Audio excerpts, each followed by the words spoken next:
ರೈತ ಬಾಂಧವರೇ ನಮಸ್ಕಾರ. ಬೆಂಗಳೂರು ದೂರದರ್ಶನ ಕೇಂದ್ರ ಚಂದನ ವಾಹಿನಿಯು ರೈತರತ್ನ ಎಂಬ ಶೀರ್ಷಿಕೆ ಅಡಿಯಲ್ಲಿ ರೈತರ ರಿಯಾಲಿಟಿ ಶೋವನ್ನು ವಿಭಿನ್ನವಾಗಿ ಆರಂಭಿಸ್ತಾ ಇದೆ. ಇದರಲ್ಲಿ ಕರ್ನಾಟಕದ 26 ಸಾಧಕ ಆಯ್ದ ರೈತರನ್ನು ಆಯ್ಕೆಗೊಳಿಸಿ ಅವರನ್ನು ತಮಗೆ ಪರಿಚಯಿಸತಕ್ಕಂಥ ಕಾರ್ಯಕ್ರಮ ಇದಾಗಿರುತ್ತೆ. ಈ ಒಂದು 26 ಸಂಚಿಕೆಯಲ್ಲಿ ತೀರ್ಪುಗಾರರು ಆಯ್ಕೆಗೊಳಿಸಿದ 3 ಜನ ಸಾಧಕ ರೈತರಿಗೆ ಚಂದನ ರೈತರತ್ನ ಪ್ರಶಸ್ತಿಯನ್ನು ಸಹ ನೀಡಿ ಗೌರವಿಸಲಾಗುತ್ತೆ. ಪ್ರತಿ ಶನಿವಾರ ಸಂಜೆ 6 ಗಂಟೆಗೆ ಹಾಗೆ ಭಾನುವಾರ 12 ಗಂಟೆಗೆ ಮರುಪ್ರಸಾರ ಕೂಡ ಆಗುತ್ತೆ. ತಾವೆಲ್ಲರೂ ಕಾರ್ಯಕ್ರಮವನ್ನು ವೀಕ್ಷಿಸಿ ನಮಗೆ ತುತ್ತನ್ನವನ್ನು ನೀಡುವ ರೈತರಿಗೆ ಗೌರವ ಸಲ್ಲಿಸೋಣ, ಅವರಿಗೆ ಕೃತಜ್ಞತೆಯನ್ನು ಸಲ್ಲಿಸೋಣ. ನಮಸ್ಕಾರ. ರೈತರತ್ನ ರೈತರತ್ನ ರೈತರತ್ನ. ನಮಸ್ಕಾರ. ಚಂದನ ವಾಹಿನಿಯ ಎಲ್ಲ ನಮ್ಮ ಚಂದದ ವೀಕ್ಷಕರಿಗೆ ಕರುನಾಡ ಮನೆ ಮನಗೆದ್ದ ನಮ್ಮ ಕರುನಾಡಿನ ಹೆಮ್ಮೆಯ ಕಾರ್ಯಕ್ರಮ ರೈತರತ್ನಗೆ ಪ್ರೀತಿಯ ಸ್ವಾಗತ, ಸುಸ್ವಾಗತ.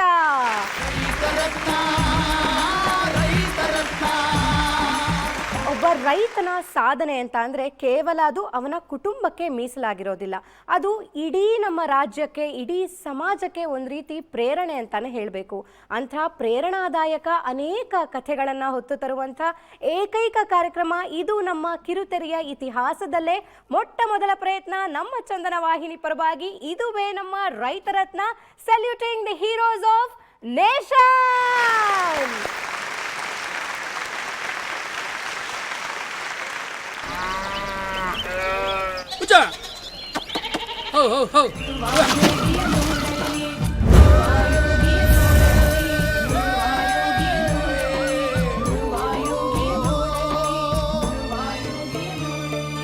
ಚಂದನವನದಲ್ಲಿ ಅಂದದ ಕೃಷಿಕನ ಮಣ್ಣನೆ ನಂಬಿಹ ನೇಗಿಲ ಯೋಗಿಯ,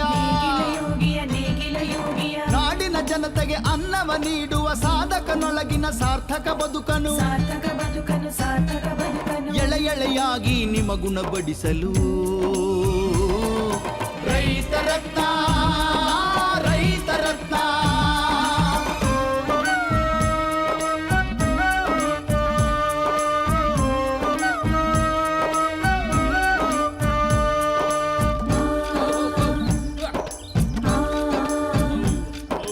ಇಳೆಜಲ ಬಾನು ನಂಬಿ ನಡೆಯೋ ಪ್ರಾಣಿ ಪಕ್ಷಿಯ ತನ್ನಂತೆ ಕಾಣೋ, ಜಾತಿ ಧರ್ಮ ಭಾಷೆಗಳೆನ್ನದೆ ಅನ್ನವ ನೀಡುವ ಕಾಯಕ ಯೋಗಿಯ, ಹೊಸ ಹೊಸ ಕೃಷಿಕನ ಪರಿಚಯ ಮಾಡಿಸೋ ರೈತರತ್ನ ರೈತರತ್ನ.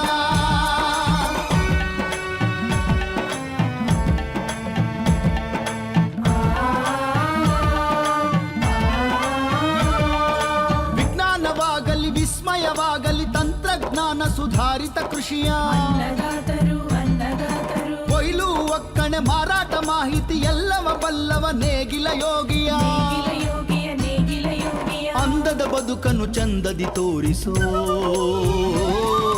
ರೈತರತ್ನ ರೈತರತ್ನ ರೈತರತ್ನ ರೈತರತ್ನ. ಇನ್ನು ವೀಕ್ಷಕರೇ, ನಮ್ಮ ಪ್ರತಿ ಸಂಚಿಕೆನಲ್ಲೂ ಕೂಡ ಅಗಾಧವಾದ ಅವರ ಅನುಭವ ಜೊತೆಗೆ ಅವರ ಒಂದು ಅಭಿಪ್ರಾಯದಲ್ಲಿ ಸಾಕಷ್ಟು ವಿಚಾರಗಳನ್ನ ನಾವು ತಿಳ್ಕೊಳ್ಳೋಕ್ಕೂ ಕೂಡ ಸಹಾಯಕಾರಿಯಾಗಿರುವಂಥ ನಮ್ಮೆಲ್ಲರ ಪ್ರೀತಿಯ ಇಬ್ಬರು ಜಡ್ಜಸ್ನ ವೆಲ್ಕಮ್ ಮಾಡುವಂಥ ಸಮಯ. ಮೊದಲನೇದಾಗಿ ಲೆಟ್ಸ್ ವೆಲ್ಕಮ್ ನಮ್ಮ ಬೆಂಗಳೂರಿನ ಕೃಷಿ ವಿಶ್ವವಿದ್ಯಾನಿಲಯ GKVKಯ ಸಹ ವಿಸ್ತರಣಾ ನಿರ್ದೇಶಕರಾಗಿರುವಂಥ ನಮ್ಮೆಲ್ಲರ favourite doctor KP Raghuprasad sir. Welcome sir. ಹಾಗೆ ಮತ್ತೊಬ್ಬ ನಮ್ಮೆಲ್ಲರ ಪ್ರೀತಿಯ ಜಡ್ಜ್ ಕೂಡ ಇವತ್ತು ನಮ್ಮೆಲ್ಲರ ಮುಂದೆ ಕೂತಿದ್ದಾರೆ. ಅವರೇ ನಮ್ಮ ಕರುನಾಡಿನ ಮನೆ ಮನಗೆದ್ದ ಜಡ್ಜ್ ಅಂತಾನೆ ಹೇಳಬೇಕು. ಹೆಸರಾಂತ ಕೃಷಿ ಸಾಹಿತಿಗಳು, ಜೊತೆಗೆ ಧಾರವಾಡ ಕೃಷಿ ಇಲಾಖೆಯ ಸಹಾಯಕ ನಿರ್ದೇಶಕರು ಕೂಡ ಆಗಿರುವಂತ ನಮ್ಮೆಲ್ಲರ ಪ್ರೀತಿಯ ಚೆನ್ನಪ್ಪ ಅಂಗಡಿ ಸರ್. ಸರ್ ನಮಸ್ತೆ, ತಮಗೂ ಕೂಡ ಸ್ವಾಗತ. ವೀಕ್ಷಕರೇ, ನಮ್ಮ ರೈತ ರತ್ನ ಕಾರ್ಯಕ್ರಮದ ಪ್ರತಿ ಸಂಚಿಕೆಯಲ್ಲೂ ಕೂಡ ಒಂದೊಂದು ವಿಚಾರಗಳ ಬಗ್ಗೆ, ಕೃಷಿಯ ನಾನಾ ವಿಧಗಳ ಬಗ್ಗೆ ಮಾಹಿತಿಗಳನ್ನ ನಿಮಗೆ ನೀಡುವಂತಹ ಪ್ರಯತ್ನ ರೈತರ ಸಾಧನೆಯ ಮೂಲಕ ಆ ಪ್ರಯತ್ನವನ್ನು ನಾವು ಮಾಡ್ತಾ ಬಂದಿದ್ದೀವಿ. ಈಗ ನಾವು ತಿಳ್ಕೊಂಡಿರುವಂತಹ ವಿಚಾರ ಏನು ಅಂತ ಅಂದರೆ, ವಿಶೇಷವಾಗಿ ಸಮಗ್ರ ಕೃಷಿ ಅನ್ನುವಂಥದ್ದು ಇತ್ತೀಚಿನ ದಿನಗಳಲ್ಲಿ ರೈತನ ಸರ್ವತೋಮುಖ ಬೆಳವಣಿಗೆಗೆ ಯಾವ ರೀತಿ ಒಂದು ಮಹತ್ವದ ಕಾರ್ಯವನ್ನು ವಹಿಸುತ್ತೆ ಅಂತ ನಮ್ಮೆಲ್ಲರಿಗೂ ಗೊತ್ತಾಗಿದೆ. ಈ ಒಂದು ಸಮಗ್ರ ಕೃಷಿಯಲ್ಲಿ ಪ್ರಮುಖವಾದಂಥದ್ದು ಅಂದರೆ ಅದು ಪಶು ಸಂಗೋಪನೆ.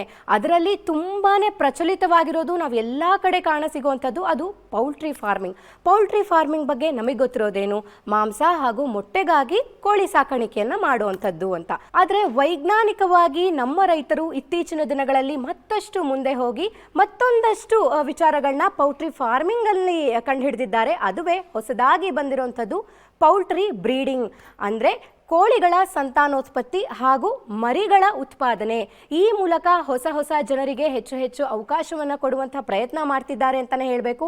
ನಮಗಿದು ಹೊಸ ವಿಚಾರ ಅಲ್ವಾ ಪೌಲ್ಟ್ರಿ ಬ್ರೀಡಿಂಗ್? ಹಾಗಂದ್ರೆ ಏನು, ಅದರಲ್ಲಿ ರೈತನಿಗಾಗುವಂಥ ಮಹತ್ವ ಏನು, ಈ ಎಲ್ಲ ವಿಚಾರಗಳನ್ನ ತಿಳ್ಕೊಳ್ಬೇಕು ಅಂದರೆ ಒಂದು ವಿಶೇಷವಾದ ವಿಡಿಯೋ ಇದೆ ನಿಮ್ಮೆಲ್ಲರಿಗೋಸ್ಕರ. ಬನ್ನಿ ಹಾಗಾದರೆ, VT ರೆಡಿ ಇದೆ, ನೋಡೋಣ. VT please.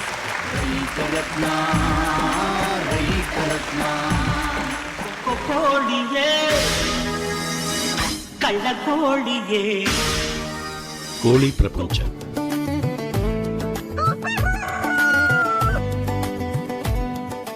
ಸಾವಿರದ 1950ರ ದಶಕದಲ್ಲಿ ಕನ್ನಡದ ವರನಟ ರಾಜ್ಕುಮಾರ್ ಅವರು ಬೆಂಗಳೂರಿನಲ್ಲಿ ಒಂದು ಸಿನಿಮಾ ನೋಡೋಕೆ ಹೋಗಿದ್ರು. ಅದು ಅವರೇ ಅಭಿನಯಿಸಿದ್ದ ಸೋದರಿ ಅನ್ನೋ ಸಿನಿಮಾ. ಆಗಿನ ಕಾಲದಲ್ಲಿ ಹೀರೋ ಅಭಿನಯ ತಮಗಿಷ್ಟ ಆಗದೇ ಇದ್ರೆ ಕೋಳಿ ಕಳ್ಳ ಅಂತ ಪ್ರೇಕ್ಷಕರು ಥಿಯೇಟರ್ನಲ್ಲಿ ಕೂಗ್ತಾ ಇದ್ದರಂತೆ. ಹಾಗೆಲ್ಲಾದರೂ ಕೂಗ್ಬಿಟ್ಟಾರೋ ಅಂತ ಡಾಕ್ಟರ್ ರಾಜ್ ಅಂಗೈಯಲ್ಲಿ ಜೀವ ಹಿಡಿದು ಆ ಸಿನಿಮಾ ನೋಡ್ತಾ ಇದ್ರು. ಆದರೆ ಜನ ಕೋಳಿ ಕಳ್ಳ ಅಂತ ಕೂಗಲಿಲ್ಲ. ಇಂಟರ್ವಲ್ನಲ್ಲಿ ಅವರನ್ನು ಗುರುತಿಸಿ ಚೆನ್ನಾಗಿ ಮಾಡಿದ್ದೀರ ಅಂತ ಮೆಚ್ಚುಗೆ ತೋರಿಸಿದ್ರು. ಜನರು ಕೋಳಿ ಕಳ್ಳ ಅಂತ ಯಾಕೆ ಕೂಗ್ತಾ ಇದ್ರು ಅಂದರೆ, ಹಳ್ಳಿಗಳಲ್ಲಿ ಕೋಳಿ ಕಳ್ಳತನ ಮಾಮೂಲಿ ವಿಷಯ ಆಗಿತ್ತು. ಕೋಳಿ ಅಂಥ ಪ್ರಾಣಿ. ಕೋಳಿಯಿಂದ ಮೊಟ್ಟೆ ಸಿಗುತ್ತೆ, ಮೊಟ್ಟೆಗಳಿಂದ 10 ಮರಿಗಳನ್ನು ಮಾಡ್ಬೋದು, ಇಲ್ಲದಿದ್ದರೆ ಇಡೀ ಕೋಳಿಯನ್ನೇ ಸ್ವಾಹ ಮಾಡ್ಬೋದು. ಕೋಳಿಗಳಿಗೆ ಡಿಮ್ಯಾಂಡು. ಆದ್ದರಿಂದಾನೇ ಕೋಳಿ ಸಾಕಾಣಿಕೆ ರೈತರಿಗೆ ಒಂದು ವರದಾನ. ಹೊಸ ಸೌಲಭ್ಯಗಳು ಮತ್ತು ಉಪಕ್ರಮಗಳಿಂದ ಮನೆ ಹಿತ್ತಲಿನಿಂದ ಹೊರಬಂದು ಕೋಳಿ ಸಾಕಾಣಿಕೆ ಕುಕ್ಕುಟೋದ್ಯಮವಾಗಿ ಬೆಳೆದು ನಿಂತಿದೆ. ಮೊಟ್ಟೆ ಉತ್ಪಾದನೆಯಲ್ಲಿ ಜಗತ್ತಿನಲ್ಲಿಯೇ 3ನೇ ಸ್ಥಾನ ನಮ್ಮ ದೇಶದ್ದು. ಕೋಳಿ ಮಾಂಸ ಉತ್ಪಾದನೆಯಲ್ಲಿ 7ನೇ ಸ್ಥಾನ. ದೇಶದಲ್ಲಿ ಕೋಳಿ ಸಾಕಾಣಿಕೆಯಲ್ಲಿ ಕರ್ನಾಟಕದ್ದು 7ನೇ ಸ್ಥಾನ. ಕೋಳಿ ಸಾಕೋದು ದೊಡ್ಡ ಕಷ್ಟ ಏನಲ್ಲ. ಮನೆ ಅಂಗಳದಲ್ಲೇ 10-20 ಕೋಳಿ ಸಾಕಬಹುದು. ಮನೆ ಕಸ, ಅಡಿಗೆ ಮನೆ ಕಸವನ್ನು ಹಾಕಿದ್ರೆ ಅದನ್ನೇ ಹಬ್ಬದೂಟದ ಹಾಗೆ ಮುಕ್ಕುತ್ತುವೆ ಕೋಳಿಗಳು. ದೊಡ್ಡ ಪ್ರಮಾಣದಲ್ಲಿ ಕೋಳಿ ಸಾಕಬೇಕಾದ್ರೆ ಒಂದು ಶೆಡ್ ಹಾಕಬೇಕು. ಕೋಳಿಗಳಲ್ಲಿ ತಳಿಗಳು ಒಂದೆರಡಲ್ಲ. ದೇಶಿ ತಳಿಗಳು ಇವೆ, ವಿದೇಶಿನೂ ಇವೆ, ಮಿಶ್ರ ತಳಿಗಳು ಇವೆ, ಮೊಟ್ಟೆ ತಳಿ, ಮಾಂಸ ತಳಿ ಮತ್ತು ಉಭಯ ತಳಿಗಳು ಇವೆ. ಹಿತ್ತಲಲ್ಲಿ ಸಾಕೋ ಜವಾರಿ ತಳಿಗಳು ಇವೆ. ಗಿರಿರಾಜ, ಸ್ವರ್ಣಧಾರ, ಗ್ರಾಮಚೇತನ, ಕಡಕ್ನಾಥ್ ಇತ್ಯಾದಿ ಸುಧಾರಿತ ಕೋಳಿ ತಳಿಗಳು ಇದ್ದಾವೆ. ಯಾವ ಪ್ರದೇಶಕ್ಕೆ, ಪರಿಸರಕ್ಕೆ ಯಾವ ತಳಿ ಸರಿ ಅಂತ ತೂಗಿ ನೋಡಿ ಕೋಳಿ ಸಾಕಾಣಿಕೆ ಕೈಗೊಳ್ಳಬೇಕು. ಕೋಳಿ ಸಾಕಾಣಿಕೆಯಲ್ಲಿ ಹೊಸ ಸೌಲಭ್ಯ ಮತ್ತು ಉಪಕ್ರಮಗಳಿಂದ ಅದು ಒಂದು ದೊಡ್ಡ ಉದ್ಯಮವಾಗಿ ಬೆಳೆದಿದೆ. ಕೋಳಿಗೆ ಕೊಡಬೇಕಾದ ಸಿದ್ಧ ಆಹಾರ ಮಾರುಕಟ್ಟೆಯಲ್ಲಿ ಸಿಗುತ್ತೆ. ಖಾಸಗಿ ಕಂಪನಿಗಳು ಕೈ ಜೋಡಿಸುತ್ತವೆ, ಸರ್ಕಾರನೂ ಸಹಾಯ ಮಾಡುತ್ತೆ. ಯಾವುದೇ ರೀತಿಯಲ್ಲಿ ಕೋಳಿ ಸಾಕಿದರೂ ನಿರಂತರ ಆದಾಯ, ಜನರಿಗೆ ಮೊಟ್ಟೆ ರೂಪದಲ್ಲಿ, ಮಾಂಸದ ರೂಪದಲ್ಲಿ ಒಳ್ಳೆಯ ಆಹಾರ ಪೂರೈಕೆ, ಆರೋಗ್ಯ, ಪೋಷಕಾಂಶಗಳ ದೃಷ್ಟಿಯಿಂದ ತಾಯಿಯ ಎದೆ ಹಾಲಿನ ನಂತರ 2ನೇ ಸ್ಥಾನದಲ್ಲಿ ನಿಲ್ಲುತ್ತೆ ಮೊಟ್ಟೆ. ಬೇಯಿಸಿದ ಮೊಟ್ಟೆ ಮಕ್ಕಳಿಗೆ ಇಷ್ಟನೂ ಹೌದು, ಪುಷ್ಟಿನೂ ಹೌದು. ಮುಂಗೋಳಿ ಕೂಗ್ಯಾವು, ಮೂಡಲು ಕೆಂಪೇರಾವು, ಸ್ವಾಮಿ ನನ್ನಯ್ಯ ರಥವೇರಿ ಬರುವಾಗ ನಾವೆದ್ದು ಕೈಯ ಮುಗಿದೇವ. ಕೋಳಿ ನಿಮಗೆ ಬೆಳಗಿನ ಅಲಾರಂ ಗಡಿಯಾರ ಮಾತ್ರವಲ್ಲ, ಕೋಳಿಯನ್ನು ನೀವು ಸಾಕಿದರೆ ಕೋಳಿ ನಿಮ್ಮ ಮನೆ ಮಂದಿಯನ್ನೇ ಸಾಕುತ್ತೆ.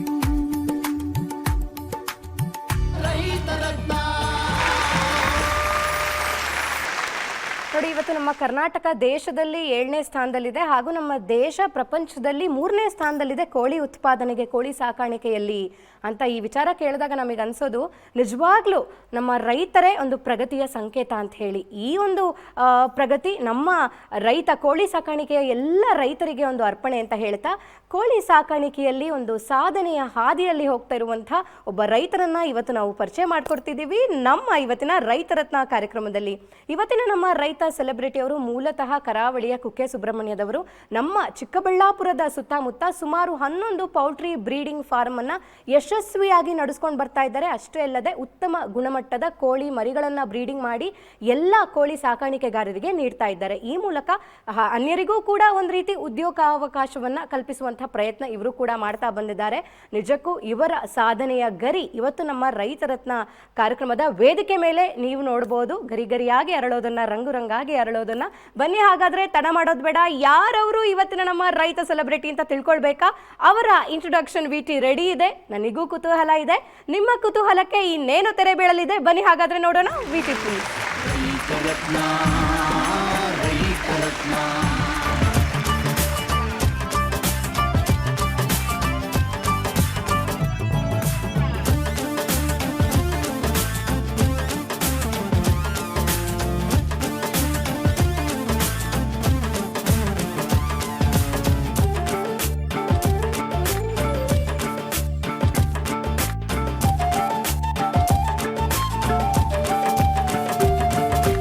ಅಶೋಕ್ ಕುಮಾರ್ ಅವರು ಧಾಡಸಿ ಪ್ರವೃತ್ತಿಯ ಕೃಷಿಕ. ನನಗೆ ಲೈಫ್ ಪಾರ್ಟ್ನರ್ ಆಗಿ ಸಿಕ್ಕಿರೋದು ಖುಷಿ ಇದೆ.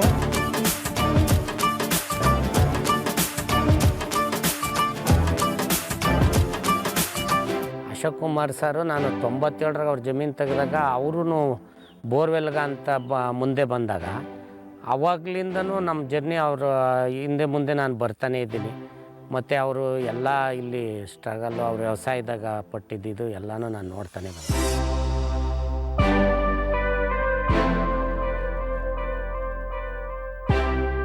ಸುಮಾರು ವರ್ಷದಿಂದ ನಾನು ಅವ್ರ ಜೊತೆಲೇ ಇರೋದ್ರಿಂದ ಅವ್ರ ಮೊದಲು ನನಗೆ ಹೇಳೋದು ಥರ ಕಷ್ಟ ಆಗ್ತಾಯಿದೆ, ಲಿಕ್ವಿಡಿಟಿ ಪ್ರಾಬ್ಲಮ್ ಬರ್ತಾಯಿದೆ, ಹಣ ಕ್ಯಾಶ್ ಶಾರ್ಟೇಜ್ ಬರುತ್ತೆ, ಯಾವ ರೀತಿಯಾಗಿ ಬ್ಯಾಂಕ್ ಹತ್ರ ಮಾತಾಡ್ಬೋದು ಅಂತೆಲ್ಲ ಕೇಳಿದಾಗ ಒಂದೊಂದು ಸಲ ಕಷ್ಟ ಆಗೋದು, ಬಹಳ ಹಿಂಸೆ ಆಗೋದು. ಯಾಕೆಂದರೆ ಒಬ್ಬ ರೈತ ಇಷ್ಟು ದೊಡ್ಡ ಒಂದು ವ್ಯವಸ್ಥೆಯನ್ನು ಸೃಷ್ಟಿಸಿದ ಮೇಲೆ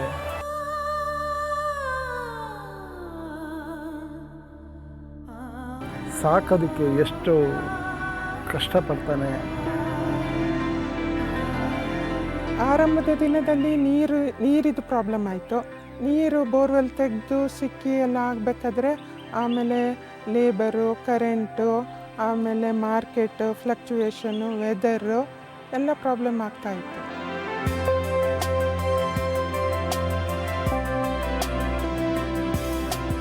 ಒಂದು ರೆಪ್ಯೂಟೆಡ್ ಸ್ಕೂಲಲ್ಲಿ ಅಗ್ರಿಕಲ್ಚರಿಸ್ಟ್ ಮಗಳು ಅಂತ ಹೇಳ್ಕೊಂಡು ಫೀಸ್ ಕೊಡುವ ತಾಕತ್ತಿದೆಯಾ ಇಲ್ವಾ ಅಂತ ಹೇಳ್ಕೊಂಡು ಸೀಟ್ ಸಿಕ್ಕಿಲ್ಲ.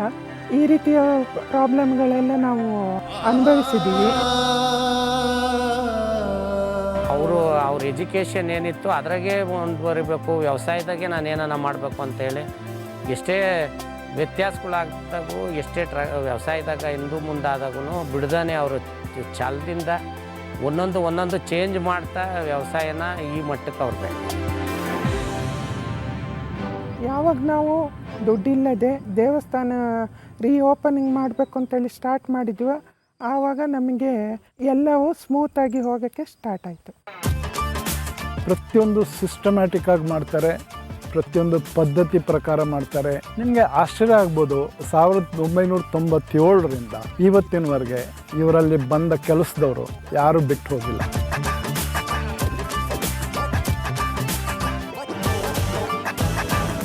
251 ಬೋರು ಈಗ ನಾನು ಅವ್ರಿಗೆ ಕೊಡ್ತೀನಿ, ಒಬ್ಬರೇ ರೈತ ಅವರು.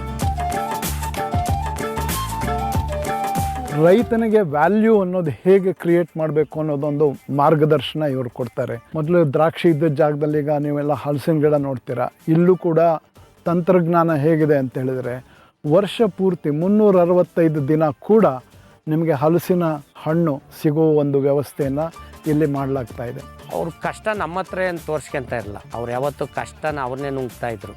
ಅವ್ರ ಮುಂದೆ ನಾವು ಏನು ಮಾಡಬೇಕು ಅಂತ ಬದಲಾವಣೆ ಮಾಡ್ಕೊಂತ ಇದ್ರು. ಅವ್ರ ಕಷ್ಟನ ಇಲ್ಲಿ ಯಾರಿಗೂ ತೋರ್ಸೋಕ್ಕೆ.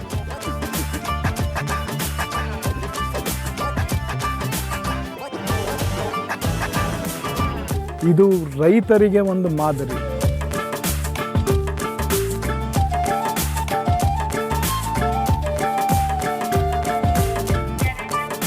ಸುತ್ತಮುತ್ತ ರೈತರು ಕೂಡ ಇವರು ಮಾದರಿ ಆಗವ್ರೆ. ಇದನ್ನು ನಾವು ಬರ್ತೀವಿ ನೋಡ್ತೀವ್ರೆ, ಇನ್ನೊಬ್ಬ ರೈತ ಅದನ್ನೇ ಮಾಡಿಸ್ತಾರೆ. ಪ್ರತಿಯೊಂದು ಬೆಳೆಗೂ ಅವ್ರದ್ದೇ ಆದ ಒಂದು ನೀಟಾಗಿ ಬೆಳೆ ಮಾಡಿ ಅದ್ರ ಎಫೆಕ್ಟ್ ಹಾಕಿ ಅವರು ಅದನ್ನೇನು ಅಂತ ತೋರಿಸ್ತಾರೆ.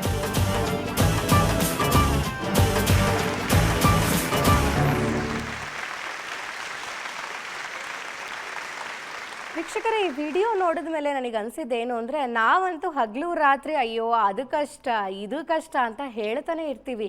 ಇಂಥ ರೈತರ ಕಷ್ಟಗಳು ನೋಡಿದ್ರೆ ನಮ್ಮ ಕಷ್ಟಗಳು ಸೊನ್ನೆ ನಶ್ವರ ಅಂತಾನೆ ಹೇಳಬೇಕು. ಎಲ್ಲ ಕಷ್ಟಗಳನ್ನ ಮೆಟ್ಟಿ ನಿಂತು ಸಾಧನೆಯ ಹಾದಿಯಲ್ಲಿ ಸಾಕ್ತಿರುವಂಥ ಇವತ್ತಿನ ನಮ್ಮ ರೈತರತ್ನ ವೇದಿಕೆಯ ರೈತ ಸೆಲೆಬ್ರಿಟಿಯನ್ನ ವೆಲ್ಕಮ್ ಮಾಡೋಣ. ಎಲ್ಲರ ಜೋರಾದ ಚಪ್ಪಾಳೆಗಳ ಮೂಲಕ ಲೆಟ್ಸ್ ವೆಲ್ಕಮ್ ಅಶೋಕ್ ಕುಮಾರ್ ಅವರು.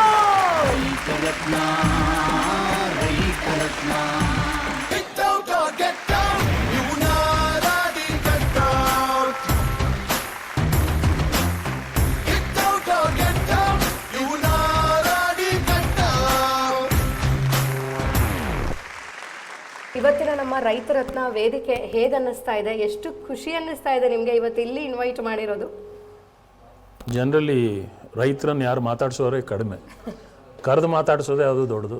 ಅದು ಒಂದು ನೀವು ಇಂಥ ಒಂದು ವೇದಿಕೆ ಸೃಷ್ಟಿ ಮಾಡಿ ಇವತ್ತಿನ ದಿವಸದಲ್ಲಿ ರೈತರ ಮಕ್ಕಳಿಗೆ ಹುಡುಗಿ ಸಿಕ್ಕದಿದ್ದ ದಿವಸದಲ್ಲಿ, ನಿಜ, ಯಾರೊಬ್ಬ ಮನುಷ್ಯನು ರೈತನಾಗಕ್ಕೆ ರೆಡಿ ಇಲ್ಲದ ದಿವಸದಲ್ಲಿ ನಮ್ಮಾಗಿದ್ದವರನ್ನು ಹುಡುಕಿ ನಾವು ಇನ್ನೊಂದು ಕೆಲವು ಜನರಿಗೆ ಪ್ರೇರಣೆ ಆದರೆ ಅದೇ ನಮ್ಮದೊಂದು ದೊಡ್ಡ ಅಚೀವ್ಮೆಂಟು. ಅದರಲ್ಲಿ ನಿಮ್ಮ ಸಾಧನೆ ಎಪ್ರಿಷಿಯೇಟ್ ಮಾಡಬೇಕು. ಸೊ ಸರ್, ನೀವು ಇವತ್ತು ನಮ್ಮ ಕಾರ್ಯಕ್ರಮಕ್ಕೆ ಬಂದಿರೋದು ನಮಗೆ ತುಂಬ ಖುಷಿ ಆಯಿತು. ಸೊ ನಮ್ಮ ಸಾಧಕರ ಕುರ್ಚಿ ನಿಮಗೋಸ್ಕರ ಕಾಯ್ತಾ ಇದೆ, ಬನ್ನಿ ಸರ್. ನಮ್ಮ ಇವತ್ತಿನ ರೈತ ಸೆಲೆಬ್ರಿಟಿ ಅಶೋಕ್ ಕುಮಾರ್ ಅವರು ಬರಲಿ, ಜೋರಾದ ಚಪ್ಪಾಳೆ.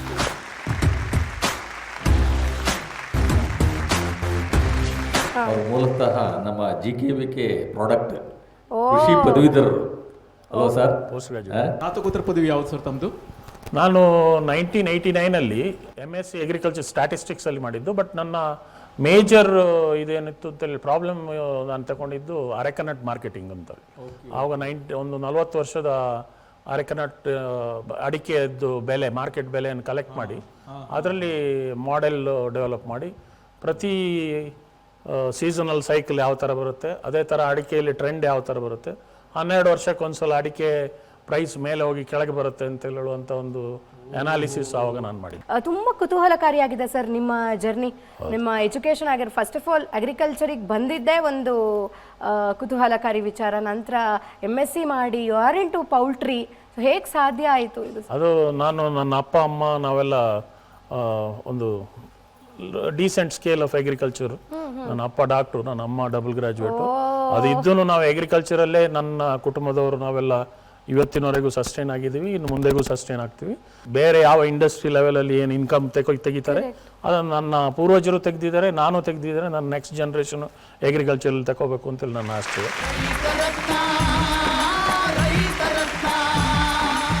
ನನಗೆ ನನ್ನ ಪರ್ಸೆಂಟೇಜ್ ಮಾರ್ಕಿಗೆ ಆವಾಗ ನಾನು ಮೆಡಿಕಲ್ಗೆ ಹೋಗ್ಬೋದಿತ್ತು, ಇಂಜಿನಿಯರಿಂಗಿಗೆ ಹೋಗ್ಬೋದಿತ್ತು. ಬಟ್ ಅದು ಯಾವುದೂ ಇಲ್ಲದೆ ನಾನು BSc ಅಗ್ರಿಕಲ್ಚರ್ಗೆ ಬರಬೇಕು ಅಂತೇಳಿ ಹೇಳಿ BSc ಅಗ್ರಿಕಲ್ಚರ್ಗೆ ಅಡ್ಮಿಷನ್ ತಗೊಳ್ಬೇಕು ಅಂತೇಳಿ ಬಂದೆ. ಆವಾಗ ನಾನೊಂದು I met one great personality, doctor AN Krishnamurthy ಅಂತ. ಅವರ ಒಂದು ಕೋರ್ಸ್ ಡಿಸೈನ್ ಮಾಡಿದರು. ಆ ಕೋರ್ಸನ್ನು ನಾನು ನನ್ನ ಅಪ್ಪ ನೋಡಿ ಅಗ್ರಿಕಲ್ಚರ್ ಮಾರ್ಕೆಟಿಂಗ್ ಆ್ಯಂಡ್ ಕೋಪರೇಷನ್ ಅಂತ ಹೇಳೋ ಕೋರ್ಸಲ್ಲಿ, ಅಲ್ಲಿ ಅಗ್ರಿಕಲ್ಚರ್ ಮಾತ್ರ ಅಲ್ಲ, agriculture management, agriculture finance, agriculture output ಹೆಂಗೆ ಬರುತ್ತೆ ಅಂತೇಳಿ ಆ ಥರದ ಒಂದು ಕೋರ್ಸ್ ಡಿಸೈನ್ ಮಾಡಿದ್ದು. ಹಾಗೆ ಪ್ಯೂರ್ ಅಗ್ರಿಕಲ್ಚರ್ ಬೇಡ, ಇದು ಬೆಟರ್ ಆಪ್ಷನ್.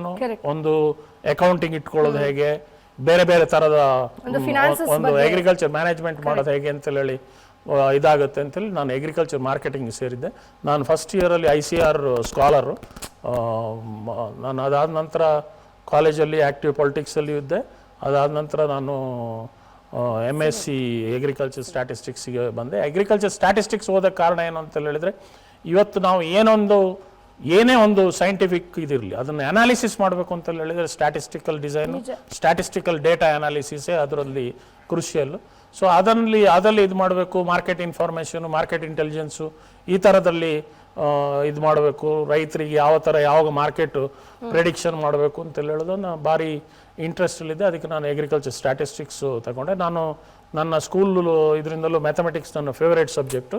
ನಾವು ಯಾವಾಗಲೂ 100ರಲ್ಲಿ 100 ತೆಗೆದವರು. ಸೊ ಹಂಗೆ ಅದು ಅಗ್ರಿಕಲ್ಚರ್ ಸ್ಟ್ಯಾಟಿಸ್ಟಿಕ್ಸ್ ಭಾಳ ಈಸಿಯಾಗಿ ಓದಿ. ಇನ್ನು ನಮ್ಮ ಕಾರ್ಯಕ್ರಮದಲ್ಲಿ ಒಂದು ಸೆಗ್ಮೆಂಟ್ ಇದೆ. ಅದ್ಭುತವಾದ ನಮ್ಮ ಕರ್ನಾಟಕದ ಕಲಾ ತಂಡ ಬಂದು ನಿಮ್ಮ ಮುಂದೆ ಪರ್ಫಾರ್ಮ್ ಮಾಡ್ತಾರೆ, ವೀಕ್ಷಕರಿಗಾಗಿ ಪರ್ಫಾರ್ಮ್ ಮಾಡ್ತಾರೆ. And that will fill in more energy to the stage ಅಂತ. ಲೆಟ್ಸ್ ವೆಲ್ಕಮ್ ಜೋರಾದ ಚಪ್ಪಾಳೆಗಳ ಮೂಲಕ ಸುಬ್ರಹ್ಮಣಿ ಹಾಗೂ ಅವರ ತಂಡ.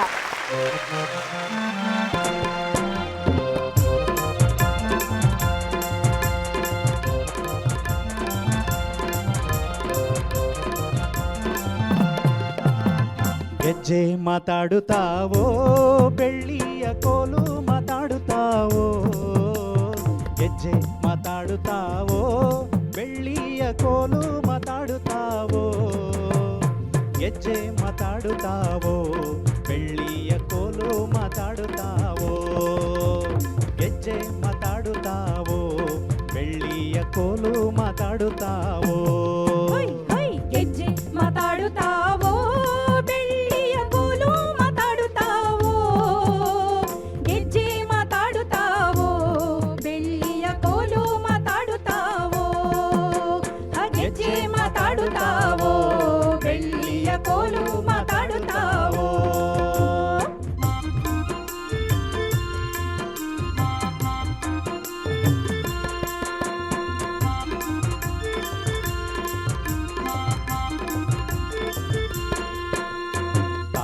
ದೊಡ್ಡಮ್ಮನ ಪಟ್ಟೆಯ ನೊಗೆವಾರೆ, ಕಟ್ಟಿಲ್ಲವೆಂದ ಮಡಿವಾಳ ಗೆಜ್ಜೆ ಮಾತಾಡುತ್ತಾವೋ.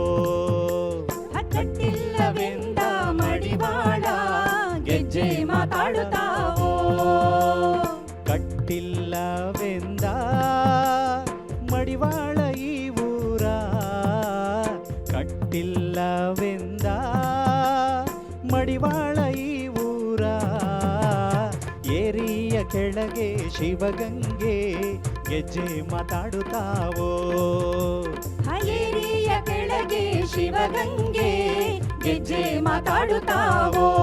ಹೊಯ್ ಹೊಯ್ ಗೆಜ್ಜೆ ಮಾತಾಡುತ್ತಾವೋ, ಬೆಳ್ಳಿಯ ಕೋಲು ಮಾತಾಡುತ್ತಾವೋ. ಗೆಜ್ಜೆ ಮಾತಾಡುತ್ತಾವೋ, ಬೆಳ್ಳಿಯ ಕೋಲು ಮಾತಾಡುತ್ತಾವೋ. ಗೆಜ್ಜೆ ಮಾತಾಡುತ್ತಾವೋ, ಬೆಳ್ಳಿಯ ಕೋಲು ಮಾತಾಡುತ್ತಾವೋ.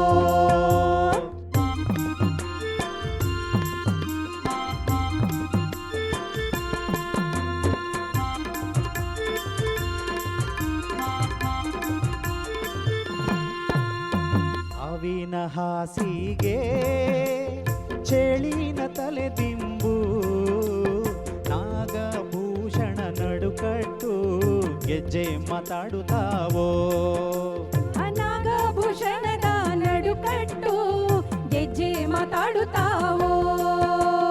ನಾಗಭೂಷಣದ ನಡುಕಟ್ಟು ಈ ಊರ, ನಾಗಭೂಷಣದ ನಡುಕಟ್ಟು ಈ ಊರ.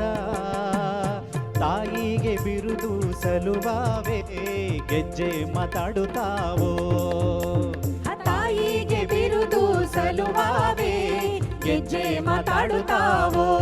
ಹೊಯ್ ಹೊಯ್ ಗೆಜ್ಜೆ ಮಾತಾಡುತ್ತಾವೋ, ಬೆಳ್ಳಿಯ ಕೋಲು ಮಾತಾಡುತ್ತಾವೋ. ಗೆಜ್ಜೆ ಮಾತಾಡುತ್ತಾವೋ, ಬೆಳ್ಳಿಯ ಕೋಲು ಮಾತಾಡುತ್ತಾವೋ. ಗೆಜ್ಜೆ ಮಾತಾಡುತ್ತಾವೋ, ಬೆಳ್ಳಿಯ ಕೋಲು ಮಾತಾಡುತ್ತಾವೋ. ಗೆಜ್ಜೆ ಮಾತಾಡುತ್ತಾವೋ, ಬೆಳ್ಳಿಯ ಕೋಲು ಮಾತಾಡುತ್ತಾವೋ.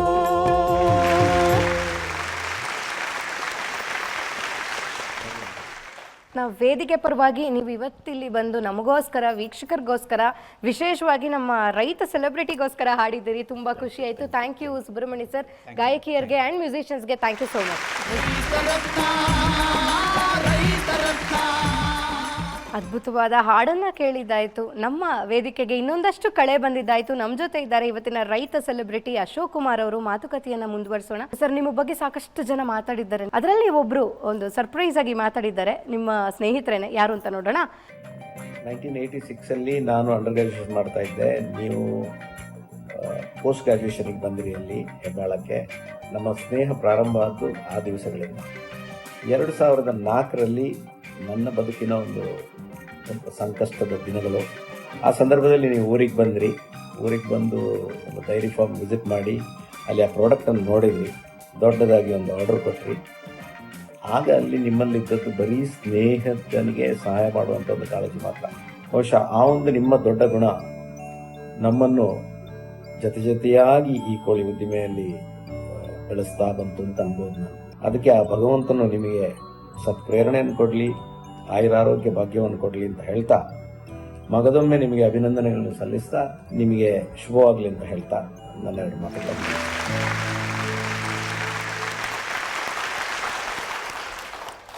Sir, very much multi talented sir. ಹೇಗೆ ಇದಕ್ಕೆಲ್ಲ ಟೈಮ್ ಹೇಗೆ ಮಾಡ್ಕೋತೀರಿ? ಇವತ್ತಿನ ದಿವಸದಲ್ಲಿ ನಮಗೆ ಈ ಎಸ್ಪೆಷಲಿ IT ಸಾಫ್ಟ್ವೇರು ಎಷ್ಟು ಬೆನಿಫಿಟ್ ಆಗಿದೆ ಅಂತ ಹೇಳಿದರೆ, ನಮ್ಮ ಕೆಲಸವನ್ನು ಮೆಷಿನ್ ಮಾಡ್ತದೆ. 99ರಿಂದಲೇ ನಾನು ಒಂದು ಡಿಪ್ಲೊಮಾ ಇನ್ ಕಂಪ್ಯೂಟರ್ ಸೈನ್ಸ್ ಮಾಡಿದ್ದೆ. ಸೊ ಎಲ್ಲ ನಮ್ಮ ಫಾರ್ಮ್ನ ಲೆಕ್ಕ, ಇನ್ವೆಂಟ್ರಿ ಇದನ್ನೆಲ್ಲ ಇಟ್ಕೊಳ್ಳೋಕ್ಕೆ ಸಾಫ್ಟ್ವೇರ್ ಮಾಡಬೇಕು ಅಂತೇಳಿ ಸ್ಟಾರ್ಟ್ ಮಾಡಿದ್ದು. ಅದಾದ ನಂತರ ನನಗೆ ಕೆಲವು ಹುಡುಗರನ್ನು ನಾನು ತಗೊಂಡು ನಾವೊಂದು ಸಾಫ್ಟ್ವೇರ್ ಟೀಮ್ ಡೆವಲಪ್ ಮಾಡಿದ್ದು. ಪ್ರತಿಯೊಬ್ಬನು ನಮ್ಮಲ್ಲಿ ಇವತ್ತು ನಮ್ಮ ಸೂಪರ್ವೈಸರ್ ಆಗಲಿ, ಮ್ಯಾನೇಜರ್ ಆಗಲಿ, ಇವನ್ ಲಾಸ್ಟ್ ಹಣ್ಣು ಕೊಯ್ಯುವ ಹುಡುಗ ಇರಲಿ, ಅವನೊಂದು ಹಣ್ಣು ಕೊಯ್ದರೆ ಇಂಥ ಮರದಿಂದ ಕೊಯ್ತಿದ್ದೀನಿ, ಇಷ್ಟು ತೂಕ ಇತ್ತು, ಈ ಮರದಿಂದ ಬಂತು ಅಂತೇಳಿ ಎಂಟ್ರಿ ಮಾಡಲಿಕ್ಕೆ ನಾವೊಂದು ಸಾಫ್ಟ್ವೇರ್ ಡೆವಲಪ್ ಮಾಡಿದ್ವಿ. ಎಲ್ಲಿ ಯಾವ ಹುಡುಗ, ಯಾವ ಸೂಪರ್ವೈಸರು, ಯಾವ ಮ್ಯಾನೇಜರು, ಯಾವ ಫಾರ್ಮು, ಯಾವ ಗಿಡ ಪ್ರಾಫಿಟ್ ಮಾಡ್ತದೆ ಇಲ್ಲ ಅಂತ ಹೇಳೋದನ್ನು ನಾವು ಮೇಂಟೈನ್ ಮಾಡಿದ್ವಿ. ಇಟ್ ಈಸ್ ಇನ್ ಆ್ಯಪ್, ಒಂದು ಮೊಬೈಲ್ ಫೋನಲ್ಲಿ. ಅಂದರೆ ಎಷ್ಟು ಸದ್ಬಳಕೆ ಮಾಡ್ಬೋದು ಟೆಕ್ನಾಲಜಿನ ರೈತರು ಅನ್ನೋದಕ್ಕೆ we are learning lot of things. Sir, ಇವಾಗ ಮತ್ತೊಬ್ಬರು ನಿಮ್ಮ ಜೊತೆ ಮಾತಾಡಬೇಕು ವೇದಿಕೆ ಮೇಲೆ ಅಂತ ಬಂದಿದ್ದಾರೆ ಸರ್. ಅವರು ನಿಮಗೆ ಆಲ್ ದಿ ಬೆಸ್ಟ್ ಹೇಳ್ತಾರೆ ವೇದಿಕೆ ಮೇಲೆ ಬಂದು. ಸೊ ವೆಲ್ಕಮ್ ಮಾಡೋಣ. ಹಾಗಾದರೆ ಲೆಟ್ಸ್ ವೆಲ್ಕಮ್ ರಾಜಗೋಪಾಲ್ ಸರ್, ನಮ್ಮ ಅಶೋಕ್ ಸರ್ ಸ್ನೇಹಿತರು. ಸರ್, ರೈತರತ್ನ ವೇದಿಕೆಗೆ ತಮಗೆ ಸ್ವಾಗತ ರಾಜಗೋಪಾಲ್ ಅವರೇ. ಇವತ್ತು we are learning lot of things. ನೀವು ಹೇಳ್ತೀರಾ ಇವಾಗ ನನಗೆ ಗೊತ್ತು, ನಾವು ತುಂಬ ಕಲ್ತ್ಕೊಂಡ್ವಿ ಅಂತ. ಇನ್ಫ್ಯಾಕ್ಟ್ ನಾವು ತುಂಬ ಕಲ್ತ್ಕೋತಾ ಇದ್ದೀವಿ.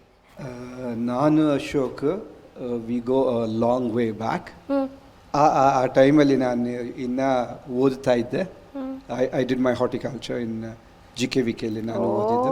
You are also from GKVK? Right, yeah. ಅಲ್ಲಿ BSc ತೋಟಗಾರಿಕೆ ಮಾಡಿದೆ. At that time I met Ashok. ಅಲ್ಲಿಂದ ನಾವು we been together for a very long time. ಏನೋ ಒಂದು ಗುಣಗಳು ನಿಮಗೆ ತುಂಬ ಇಷ್ಟ, ಇನ್ಸ್ಪೈರಿಂಗ್ ಅನ್ಸೋವಂಥದ್ದು? Passion, dedication, a belief in himself. ಅವ್ರ ಬಗ್ಗೆನೇ ನಂಬ್ಕೊಳ್ಳೋದು. that confidence was a lot. And resilience. Correct. Our journey, it was not an easy one. Proud to have him as a friend. Very nice. Rajagopal ಅವರೇ, today ಎಲ್ಲ ಒಳ್ಳೆ ಗುಣಗಳನ್ನು ಹೇಳಿದ್ರ, ಒಂದು ಇಷ್ಟ ಆಗದೇ ಇರೋ ಒಂದು ಗುಣ? ತುಂಬ ಡಿಫಿಕಲ್ಟ್ ಕ್ವೆಶ್ಚನ್ ಕೇಳಿದ್ರಿ ನೀವು. Nothing as such. Very nice. As a person, 100 to 100 ಕೊಡ್ತೀರಾ? Right, absolutely. Yes. ಖುಷಿ ಆಯ್ತು, ನಮಗೂ ಕೂಡ ಬಹಳ ಖುಷಿ ಆಯ್ತು. ನಮಗದು ಗೊತ್ತಿದೆ, ಅವ್ರು ನೋಡಿದ್ರೆ ಗೊತ್ತಾಗ್ತದೆ, ಸುಮ್ಮನೆ ಕೆಣಕ್ತಾ ಇರ್ತೀವಿ ನಾವು ಅವಾಗ. Thank you Rajagopal sir. ನಿಮಗೆ ನಿಮ್ಮ ಒಂದು ಸರ್ಕಲ್ ಬಗ್ಗೆ ಎಷ್ಟು ಖುಷಿ ಇದೆ, ಎಷ್ಟು ತೃಪ್ತಿ ಇದೆ? ನನ್ನ ಜರ್ನಿ, ದ ಹೋಲ್ ಜರ್ನಿ 1989 ಇಂದ ಇವತ್ತಿನ ತನಕ there are so many people. ಅದ್ರ ಜೊತೆಗೆ ನನ್ನ ಫ್ಯಾಮಿಲಿ, ನನ್ನ ಎಂಪ್ಲಾಯೀಸ್. ಸೊ ಇದು ಮತ್ತೆ ಆ ಮೊಮೆಂಟಲ್ಲಿ ಯಾವ ಪ್ರಾಬ್ಲಮ್ ಬರುತ್ತಲ್ಲ, ಪ್ರಾಬ್ಲಮ್ ಬಂದಾಗ ಯಾವಾಗಲೂ ನಾವು ಅದನ್ನೊಂದು ಆಪರ್ಚುನಿಟಿ ಅಂತ ತಗೊಳ್ಬೇಕು. ಯಾವ ಪ್ರಾಬ್ಲಮ್ ಬರುತ್ತೋ ಆವಾಗ ಒಂದು ಸೊಲ್ಯೂಷನ್ ಹುಡುಕ್ತೀವಿ. ಸೊಲ್ಯೂಷನ್ ಸಿಗುತ್ತೆ. ಹೌದು. ಆ ಸೊಲ್ಯೂಷನ್ ಬರಬೇಕು ಅಂತ ಹೇಳಿದ್ರೆ ಅಲ್ಲಿ ಒಂದು ಸ್ವಲ್ಪ ಲಕ್ಕನ್ನು ಬೇಕು. ಲಕ್ ಬೇಕು. ಸೊ ಆ ಲಕ್ ಕೂಡ is important. So team work, luck ಎಲ್ಲ ಪ್ಲೇ ಮಾಡ್ತೀವಿ. Go for the team. So ಇವಾಗ ಮತ್ತೊಬ್ರು ಮಾತಾಡಿದ್ದಾರೆ ಸರ್. ಇಷ್ಟು ಜನ ಇದ್ದಾರೆ ಅಂದಮೇಲೆ ಎಷ್ಟು ಜನನಂತೂ ನಮಗೆ ಮಾತಾಡ್ಸೋಕ್ಕಾಗಲ್ಲ. ಬಟ್ ಯುವರ್ ಫೇವ್ರೆಟ್ಸ್, ನಿಮಗೆ ಇಷ್ಟ ಆಗಿರೋಂಥ ಒಂದಷ್ಟು ಜನ ನಿಮಗೋಸ್ಕರ ವಿಶ್ ಮಾಡಿದ್ದಾರೆ, ಮಾತಾಡಿದ್ದಾರೆ. ಮತ್ತೊಬ್ರು ಮಾತಾಡಿದ್ದಾರೆ, ಏನು ಕೇಳೋಣ. We have another VT, let's watch. Ashok Kumar ಒಬ್ಬ ಪ್ರಗತಿಪರ ರೈತ, ಕೃಷಿ ಉದ್ದಿಮೆದಾರ ಹಾಗೂ ಉತ್ತಮ ಮಾನವೀಯ ಗುಣಗಳುಳ್ಳಂಥ ಒಬ್ಬ ವ್ಯಕ್ತಿ. ಮಿಸ್ಟರ್ ಅಶೋಕ್ ಕುಮಾರು ಮತ್ತು ನಾನು 1981ರಿಂದ 85ರವರೆಗೂ ಕೃಷಿ ವಿಶ್ವವಿದ್ಯಾನಿಲಯ ಬೆಂಗಳೂರಿನ ಆವರಣದಲ್ಲಿ ಒಟ್ಟಿಗೆ ಓದಂಥವ್ರು. ಅಶೋಕ್ ಕುಮಾರ್ ಅವರು ತಮ್ಮ ವಿದ್ಯಾಭ್ಯಾಸದ ದಿಸೆಯಲ್ಲೇ ಹಲವಾರು ಮಹತ್ತರವಾದಂಥ ಆಶಯಗಳನ್ನು ಇಟ್ಕೊಂಡಿದ್ದಂಥ ವ್ಯಕ್ತಿ. ಅಂದರೆ ಅವರ ಆಲೋಚನೆಗಳು ಸ್ವಲ್ಪ ವಿಭಿನ್ನವಾಗಿರ್ತಿತ್ತು. ಆಮೇಲೆ ಯಾವಾಗಲೂ ಕೃಷಿ ಮತ್ತು ಕೃಷಿ ಸಂಬಂಧಿತ ಪೂರಕ ಚಟುವಟಿಕೆಗಳ ಬಗ್ಗೆ ತಮ್ಮ ಆಸಕ್ತಿಯನ್ನು ತೋರಿಸ್ತಾಯಿದ್ರು. ಅಶೋಕ್ ಕುಮಾರ್ ಅವರು 85ರಲ್ಲಿ ಒಟ್ಟಿಗೆ ನಾವೆಲ್ಲ ವಿದ್ಯಾಭ್ಯಾಸವನ್ನು ಮುಗಿಸಿ ಹೊರಗೆ ಬಂದಾಗ ನಮ್ಮೆಲ್ಲರ ತಲೆಯಲ್ಲಿ ಆಲೋಚನೆ ಇತ್ತು, ನಾವು ಏನಾಗಬೇಕು, ಮುಂದೆ ನಾವು ಏನು ಮಾಡಬೇಕು ಅಂತ. ಆದರೆ ಅಶೋಕ್ ಕುಮಾರ್ಗೆ ಒಂದು ನಿರ್ದಿಷ್ಟವಾದಂಥ ಗುರಿ ಇತ್ತು. ನಾನು ಮುಗಿಸಿದ ತಕ್ಷಣ ಈ ಕೃಷಿ ಕ್ಷೇತ್ರದಲ್ಲಿ ಏನಾದರೂ ಸಾಧಿಸಬೇಕು ಅನ್ನೋಂಥ ಹಂಬಲವನ್ನು ಅವರು ಹೆಚ್ಚಿಗೆ ಹೊಂದಿದ್ರು. ಅವರು ಮಾಡ್ತಾ ಇರೋವಂಥ ಕುಕ್ಕುಟ ಉದ್ದಿಮೆ ನೋಡಬೇಕು ನೀವು. ಒಂದು ಬೃಹತ್ತಾದಂಥ ಒಂದು ಕಾರ್ಖಾನೆಗೆ ಹೋಲಿಸಿದ್ರೆ ಏನು ಅದರಲ್ಲಿ ಯಾವುದೇ ಒಂದು ಸಂದೇಹ ಇಲ್ಲ. ಅದ್ರ ಜೊತೆಗೆ ಅವರ ತೋಟದಲ್ಲಿ ಆಡುಮುಟ್ಟದ ಸೊಪ್ಪಿಲ್ಲ ಅನ್ನೋ ರೀತಿಯಲ್ಲಿ ಅಶೋಕ್ ಕುಮಾರ್ ಮಾಡದ ಕೃಷಿ ಸಂಬಂಧಿತ ಉದ್ದಿಮೆಗಳೇ ಇಲ್ಲ. ಆ ರೀತಿಯಾದಂಥ ಚಟುವಟಿಕೆಗಳಲ್ಲಿ ಅವರನ್ನು ತೊಡಗಿಸ್ಕೊಂಡಿದ್ದಾರೆ. ಅಶೋಕ್ ಕುಮಾರ್, ನೀವು ಮಾಡ್ತಾ ಇರೋವಂಥ ಕೆಲಸ ಇವತ್ತಿನ ದಿನ ನಿಜವಾಗಿಯೂ ಇನ್ನಿತರ ರೈತರಿಗೆ ಮತ್ತು ರೈತ ಸಮುದಾಯಕ್ಕೆ ಸ್ಫೂರ್ತಿದಾಯಕವಾಗಿದೆ. ಹಾಗೆ ನಿಮ್ಮನ್ನು ಅನುಕರಣೆ ಮಾಡಿದಂಥವ್ರು ರೈತ ಬರೀ ಬಿತ್ತನೆ ಮಾಡಿದ್ರೆ ಆಗೋಲ್ಲ, ರೈತನೇ ಉದ್ದಿಮೆದಾರನಾಗಬೇಕು. ಅವತ್ತಿನ ದಿನ ಮಾತ್ರ ನಾವು ಕೃಷಿ ಕ್ಷೇತ್ರವನ್ನು ಲಾಭದಾಯಕವಾಗಿ ಮುನ್ನಡೆಸ್ಕೋಬೋದು ಅನ್ನೋದ್ರ ಬಗ್ಗೆ ತಾವು ಒಬ್ಬ ಮಾದರಿಯಾಗಿ ಗುರುತಿಸ್ಕೊಂಡಿದ್ದೀರ. ಇವತ್ತು ಯಾರಾದರೂ ಒಳ್ಳೊಳ್ಳೆ ತಳಿಗಳ ಮಾವು ಬೇಕು ಅಂತ ಹೇಳಿದ್ರೆ ತಕ್ಷಣ ಜನ ರೆಫರ್ ಮಾಡುವಂಥದ್ದು ಅಶೋಕ್ ಕುಮಾರ್ ಅವರ ತೋಟಕ್ಕೆ ಹೋಗಿ ಅಲ್ಲಿ ನಿಮಗೆ ಬೇಕಾದಂಥ ಇದು ಸಿಗುತ್ತೆ ಅಂತ. ಈ ಕೃಷಿ ಕ್ಷೇತ್ರದಲ್ಲಿ ತಮ್ಮ ಸಾಧನೆ ಮತ್ತು ಮಾರ್ಗದರ್ಶನ ಮೈಲಿಗಲ್ಲಾಗಿ ಉಳಿಯುತ್ತೆ ಅಂತ ಹೇಳಿ ನನ್ನ ಭಾವನೆ. ಅಶೋಕ್ ಕುಮಾರ್, ನಿಮಗೆ ಮುಂದಿನ ದಿನಗಳು ಒಳ್ಳೆಯದಾಗಲಿ. ಕೃಷಿ ಕ್ಷೇತ್ರಕ್ಕೆ ನಿಮ್ಮಂಥ ಪ್ರತಿಭಾನ್ವಿತರ ಕೊಡುಗೆಯನ್ನು ನೀಡಿದಂಥ ವಿಶ್ವವಿದ್ಯಾನಿಲಯಕ್ಕೆ ಮತ್ತು ಈ ನಿಟ್ಟಿನಲ್ಲಿ ರೂಪುಗೊಳ್ಳಲಿಕ್ಕೆ ನಿಮಗೆ ಸಹಕಾರ ನೀಡಿದಂಥ ಎಲ್ಲರನ್ನೂ ಈ ಸಂದರ್ಭದಲ್ಲಿ ಅಭಿನಂದಿಸುತ್ತಾ ಮುಂದಿನ ದಿನಗಳು ನಿಮಗೆ ಭವಿಷ್ಯ ಉತ್ತಮವಾಗಿರಲಿ ಅಂತ ಹೇಳಿ ಆಶಿಸ್ತಾ ಇದ್ದೀನಿ. ಅವ್ರು ತಮ್ಮ ಸಹಪಾಠಿಗಳಂತ ತಿಳಿದುಬಿಟ್ಟು ನಮಗೆ ಭಾಳ ಖುಷಿ ಆಯಿತು. ಸೊ ನಮ್ಮ ಕಡೆಯಿಂದನೂ ಹೇಳ್ಬಿಡೋಣ, thank you so much Suresh sir. In fact ನಮ್ಮ ರೈತರತ್ನ ಕಾರ್ಯಕ್ರಮದ ಉದ್ಘಾಟನೆ ವೇಳೆ ಕೂಡ ಸರ್ ಅತಿಥಿಗಳಾಗಿ ಆಗಮಿಸಿ ಉದ್ಘಾಟನೆ ಮಾಡಿಕೊಟ್ಟಿದ್ದಾರೆ. So thank you so much Suresh sir ಮತ್ತೊಮ್ಮೆ ನಮ್ಮ ಕಡೆಯಿಂದ. ಆ್ಯಂಡ್ ಹೇಳಿ, ಕಾಲೇಜ್ ದಿನಗಳು ಸುರೇಶ್ ಸರ್ ಒಟ್ಟಿಗೆ ಒಡನಾಟ? ನಾವೆಲ್ಲ ಈ 100ರಲ್ಲಿ 100 ಮಾರ್ಕ್ ತೆಗೆದವರಲ್ಲ ನಾವು. ಬ್ಯಾಕ್ ಬೆಂಚರ್ಸ್ ಅಲ್ಲ. ಬ್ಯಾಕ್ ಬೆಂಚರ್ಸ್ ಅಲ್ಲ. ಪ್ರತಿಯೊಂದು ಕ್ಲಾಸಲ್ಲಿ ಎಲ್ಲದರಲ್ಲಿಯೂ ಆಕ್ಟಿವ್ ಇತ್ತು. ಕ್ಲಾಸಲ್ಲಿ ಏನು ಕಲಿಬೇಕೋ ಅದನ್ನು ಚೆನ್ನಾಗಿ ಕಲಿತಿದ್ದು, ಕ್ಲಾಸಿಂದ ಹೊರಗಡೆ ಏನು ಕಲಿಬೇಕೋ ಅದನ್ನೂ ಕಲಿತಿದ್ದು. ಅದ್ರ ಜೊತೆಗೆ ಓಡಾಡ್ತಾ ಇದ್ದು, ತಿರುಗಾಡ್ತಾ ಇದ್ದು, ಎಲ್ಲನೂ ಅದರಲ್ಲಿ ಆಕ್ಟಿವ್ ಆಗಿದ್ದು. ಬರೇ ಪುಸ್ತಕದ ಬದನೆಕಾಯಿ ಅಂತೇಳಿ ಮೇಲೆ ಕೂತ ದಿವಸನೇ ಇರೋಕ್ಕಿಲ್ಲ, ಲೈಫಲ್ಲಿ ಅದನ್ನು ಮಾಡೂ ಇಲ್ಲ. ಈಗ ನಿಮ್ಮ ಕುಟುಂಬದ ಬಗ್ಗೆ, ನಿಮ್ಮ ಶ್ರೀಮತಿಯವ್ರ ಬಗ್ಗೆ ಏನು ಹೇಳ್ತೀರಾ? ಅವರ ಸಪೋರ್ಟ್ ಹೇಗಿತ್ತು? ನಾನು 97ರಲ್ಲಿ ಮದುವೆ ಆಗಿದ್ದು. ನನ್ನ ಹೆಂಡತಿ ಮಂಜುಳಾ ಅಂತೇಳಿ, ಅವಳು ಇಲೆಕ್ಟ್ರಾನಿಕ್ಸ್ ಇಂಜಿನಿಯರ್. ಇವತ್ತು ಕೂಡ ನಾವು ಆವಾಗ ನೆನೆಸ್ಕೊಳ್ತಾ ಇದ್ವಿ. ಅವಳ ಬ್ಯಾಚಲ್ಲಿ ಇದ್ದವ್ರು ಎಲ್ಲರೂ ಬೇರೆ ಬೇರೆ ದೊಡ್ಡ ದೊಡ್ಡ ಕಂಪನಿಯಲ್ಲಿ ಅಮೆರಿಕಕ್ಕೆ ಹೋಗಿದ್ದಾರೆ. ಆದರೆ ಇವತ್ತಿನ ದಿವಸ ಒಂದು ದೊಡ್ಡ ಅಚೀವ್ಮೆಂಟ್ ಏನು ಅಂತ ಹೇಳಿದ್ರೆ, ನಾವು ಅವರೆಲ್ಲರೂ ಅಲ್ಲಿ ಹೋಗಿ ಅಮೆರಿಕದಲ್ಲಿ ಏನು ದುಡ್ದಿದ್ದಾರೋ ಅದರಿಂದ ಜಾಸ್ತಿ ನಾನು ನನ್ನ ಹೆಂಡತಿ ಇಲ್ಲೇ ದುಡ್ತಿದ್ದೀವಿ. ಅದು ಅಗ್ರಿಕಲ್ಚರ್. ನಮ್ಮ ಅಶೋಕ್ ಅವರ ವೈಫ್ ಮಂಜುಳಾ ಅವರು ಬಂದಿದ್ದಾರೆ. ಯಾವ ರೀತಿ ಇತ್ತು ನಿಮ್ಮ ಆಗಿನ ಒಂದು ಮೆಮೊರೀಸ್ ಇವತ್ತು ಮೆಲುಕು ಹಾಕಬೇಕು ಅಂದರೆ? ಒಂದೊಂದ್ಸಲ ಅನ್ಸಿದ್ದಿದೆ, ಹೀಗೆ ನಾನು ಹೊರಗಡೆ ಹೋಗ್ಬೇಕಾಗಿತ್ತು ಅಂತ ಹೇಳ್ಕೊಂಡು, ಬಟ್ ಈಗ ನೋಡಿದ್ರೆ ಇಲ್ಲ, ಇದುವೇ ಬೆಟರ್ ಅಂತೇಳಿ ನಂಬಿಕೆ ಇತ್ತಾ ಮೇಡಮ್ ನಿಮಗೆ? ಇತ್ತು. ಸೊ ನೀವು ಕಂಡಂಥ ಅಶೋಕ್ ಅವರ ಜರ್ನಿ, ಅವ್ರು ಯಾವುದೇ ಕೆಲಸ ಮಾಡಬೇಕು ಅಂತ ಹೇಳಿದ್ರೂ ಹೊಸ ಕೆಲಸ ಮಾಡೋಕ್ಕೆ ಸ್ಟಾರ್ಟ್ ಮಾಡೋ ಬದಲು ಅದ್ರ ಬಗ್ಗೆ ತುಂಬ ಸ್ಟಡಿ ಮಾಡ್ತಾರೆ. ಅದು ಬೇರೆ ಬೇರೆ ಪ್ಲೇಸಸ್ಗೆಲ್ಲ ಹೋಗಿ ಅಲ್ಲಿ ಏನಿದೆ ಅದರದ್ದು ಪ್ಲಸ್ಸು ಮೈನಸ್ಸು ಎಲ್ಲ ನೋಡಿಕೊಂಡು 4 ಜನರನ್ನು ಮೀಟ್ ಮಾಡಿ ಆಮೇಲೆ ಸ್ಟಾರ್ಟ್ ಮಾಡ್ತಾರೆ. ಅದು ಮತ್ತು ಸ್ಪಾಂಟೇನಿಯಸ್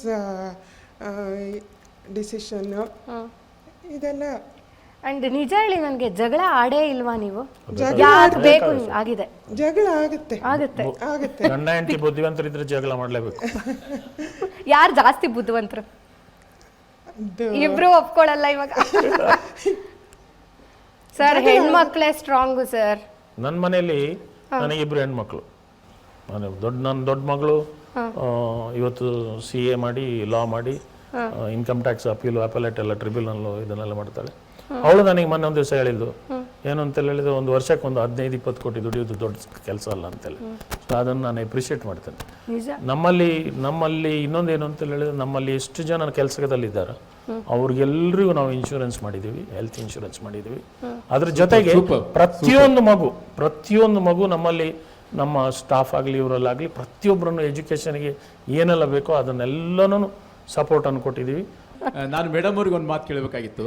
ಒಟ್ಟು ಈ ಕಾರುಬಾರ್ ಏನಿದೆಯಲ್ಲ, ಏನೆಲ್ಲ ನಡೀತಿದೆ ಚಟುವಟಿಕೆ, ಅದರಲ್ಲಿ ನೀವು ಯಾವುದಂತ ನಿರ್ದಿಷ್ಟವಾದಂಥ ಒಂದು ವಿಭಾಗವನ್ನು ನೋಡ್ಕೊಳ್ತೀರಾ? ಯಾವ ಚಟುವಟಿಕೆ ನೀವು ಮುಖ್ಯವಾಗಿ ನೋಡ್ಕೊಳ್ಳೋದು?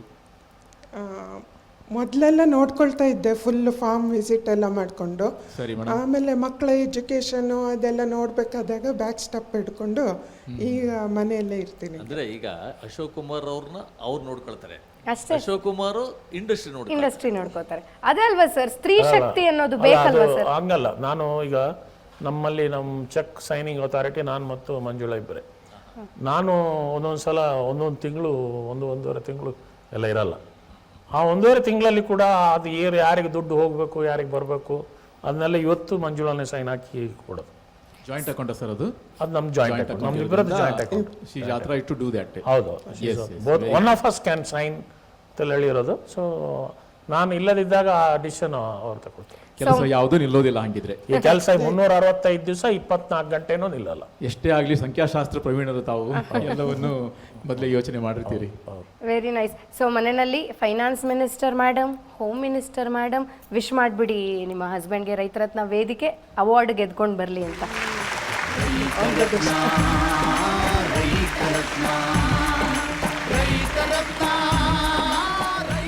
ಕಾರ್ಪೊರೇಟ್ ಪೌಲ್ಟ್ರಿ ಇಂಡಸ್ಟ್ರೀಸ್ ಜೊತೆ ತಾವು ಸಹ ಇದ್ದೀರಿ. ಇಲ್ಲಿ ಸ್ಪರ್ಧೆ ಅನ್ನೋದು ಸಹಜ. ತಮ್ಮ ಸ್ಪರ್ಧೆ ಈ ದೊಡ್ಡ ದೊಡ್ಡ ಕಂಪ್ನಿಗಳ ಜೊತೆ ಯಾವ ರೀತಿ ಇತ್ತು, ಅಲ್ಲಿ ಎಷ್ಟು ನೀವು ಜಯಿಸಿದ್ರಿ, ಅಲ್ಲಿ ಏನೇನು ನಿಮ್ಮ ಸವಾಲುಗಳನ್ನ ಎದುರಿಸಬೇಕಾಗಿ ಬಂತು, ಅದ್ರ ಬಗ್ಗೆ ಸಂಕ್ಷಿಪ್ತವಾಗಿ. ಅದು ಇವತ್ತಿನ ದಿವಸದಲ್ಲಿ ದೊಡ್ಡ ದೊಡ್ಡ ಕಂಪನಿಗಳು ಕೆಲಸಕ್ಕೆ ಬರ್ತಾರೆ. ಆದರೆ ಕೆಲವು ಈಗ ಫ್ಲೋರಿಕಲ್ಚರ್ ಮಾಡಿದರು. ಫ್ಲೋರಿಕಲ್ಚರಲ್ಲಿ ಯಾವ ದೊಡ್ಡ ಕಂಪನಿ ಇವತ್ತಿಗೂ ನಮ್ಮ ದೇಶದಲ್ಲಿ ಸಕ್ಸಸ್ಫುಲ್ ಆಗಿಲ್ಲ. ಯಾಕೆ ಅಂತ ಹೇಳಿದರೆ, ಎಗ್ರಿಕಲ್ಚರಲ್ಲಿ 365 ದಿವಸ 24 ಗಂಟೆ ಇನ್ವಾಲ್ವ್ಮೆಂಟ್ ಇರಬೇಕು.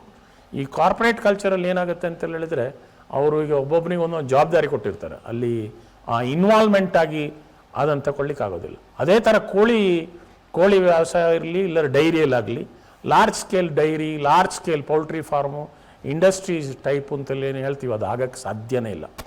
ಇವತ್ತು ನಮ್ಮ ದೇಶದಲ್ಲಿ ಒಬ್ಬ ಮನುಷ್ಯ ಇವತ್ತು ಒಂದು 10,000 ಕೋಳಿ ಮೇಯಿಸ್ತಾನೆ.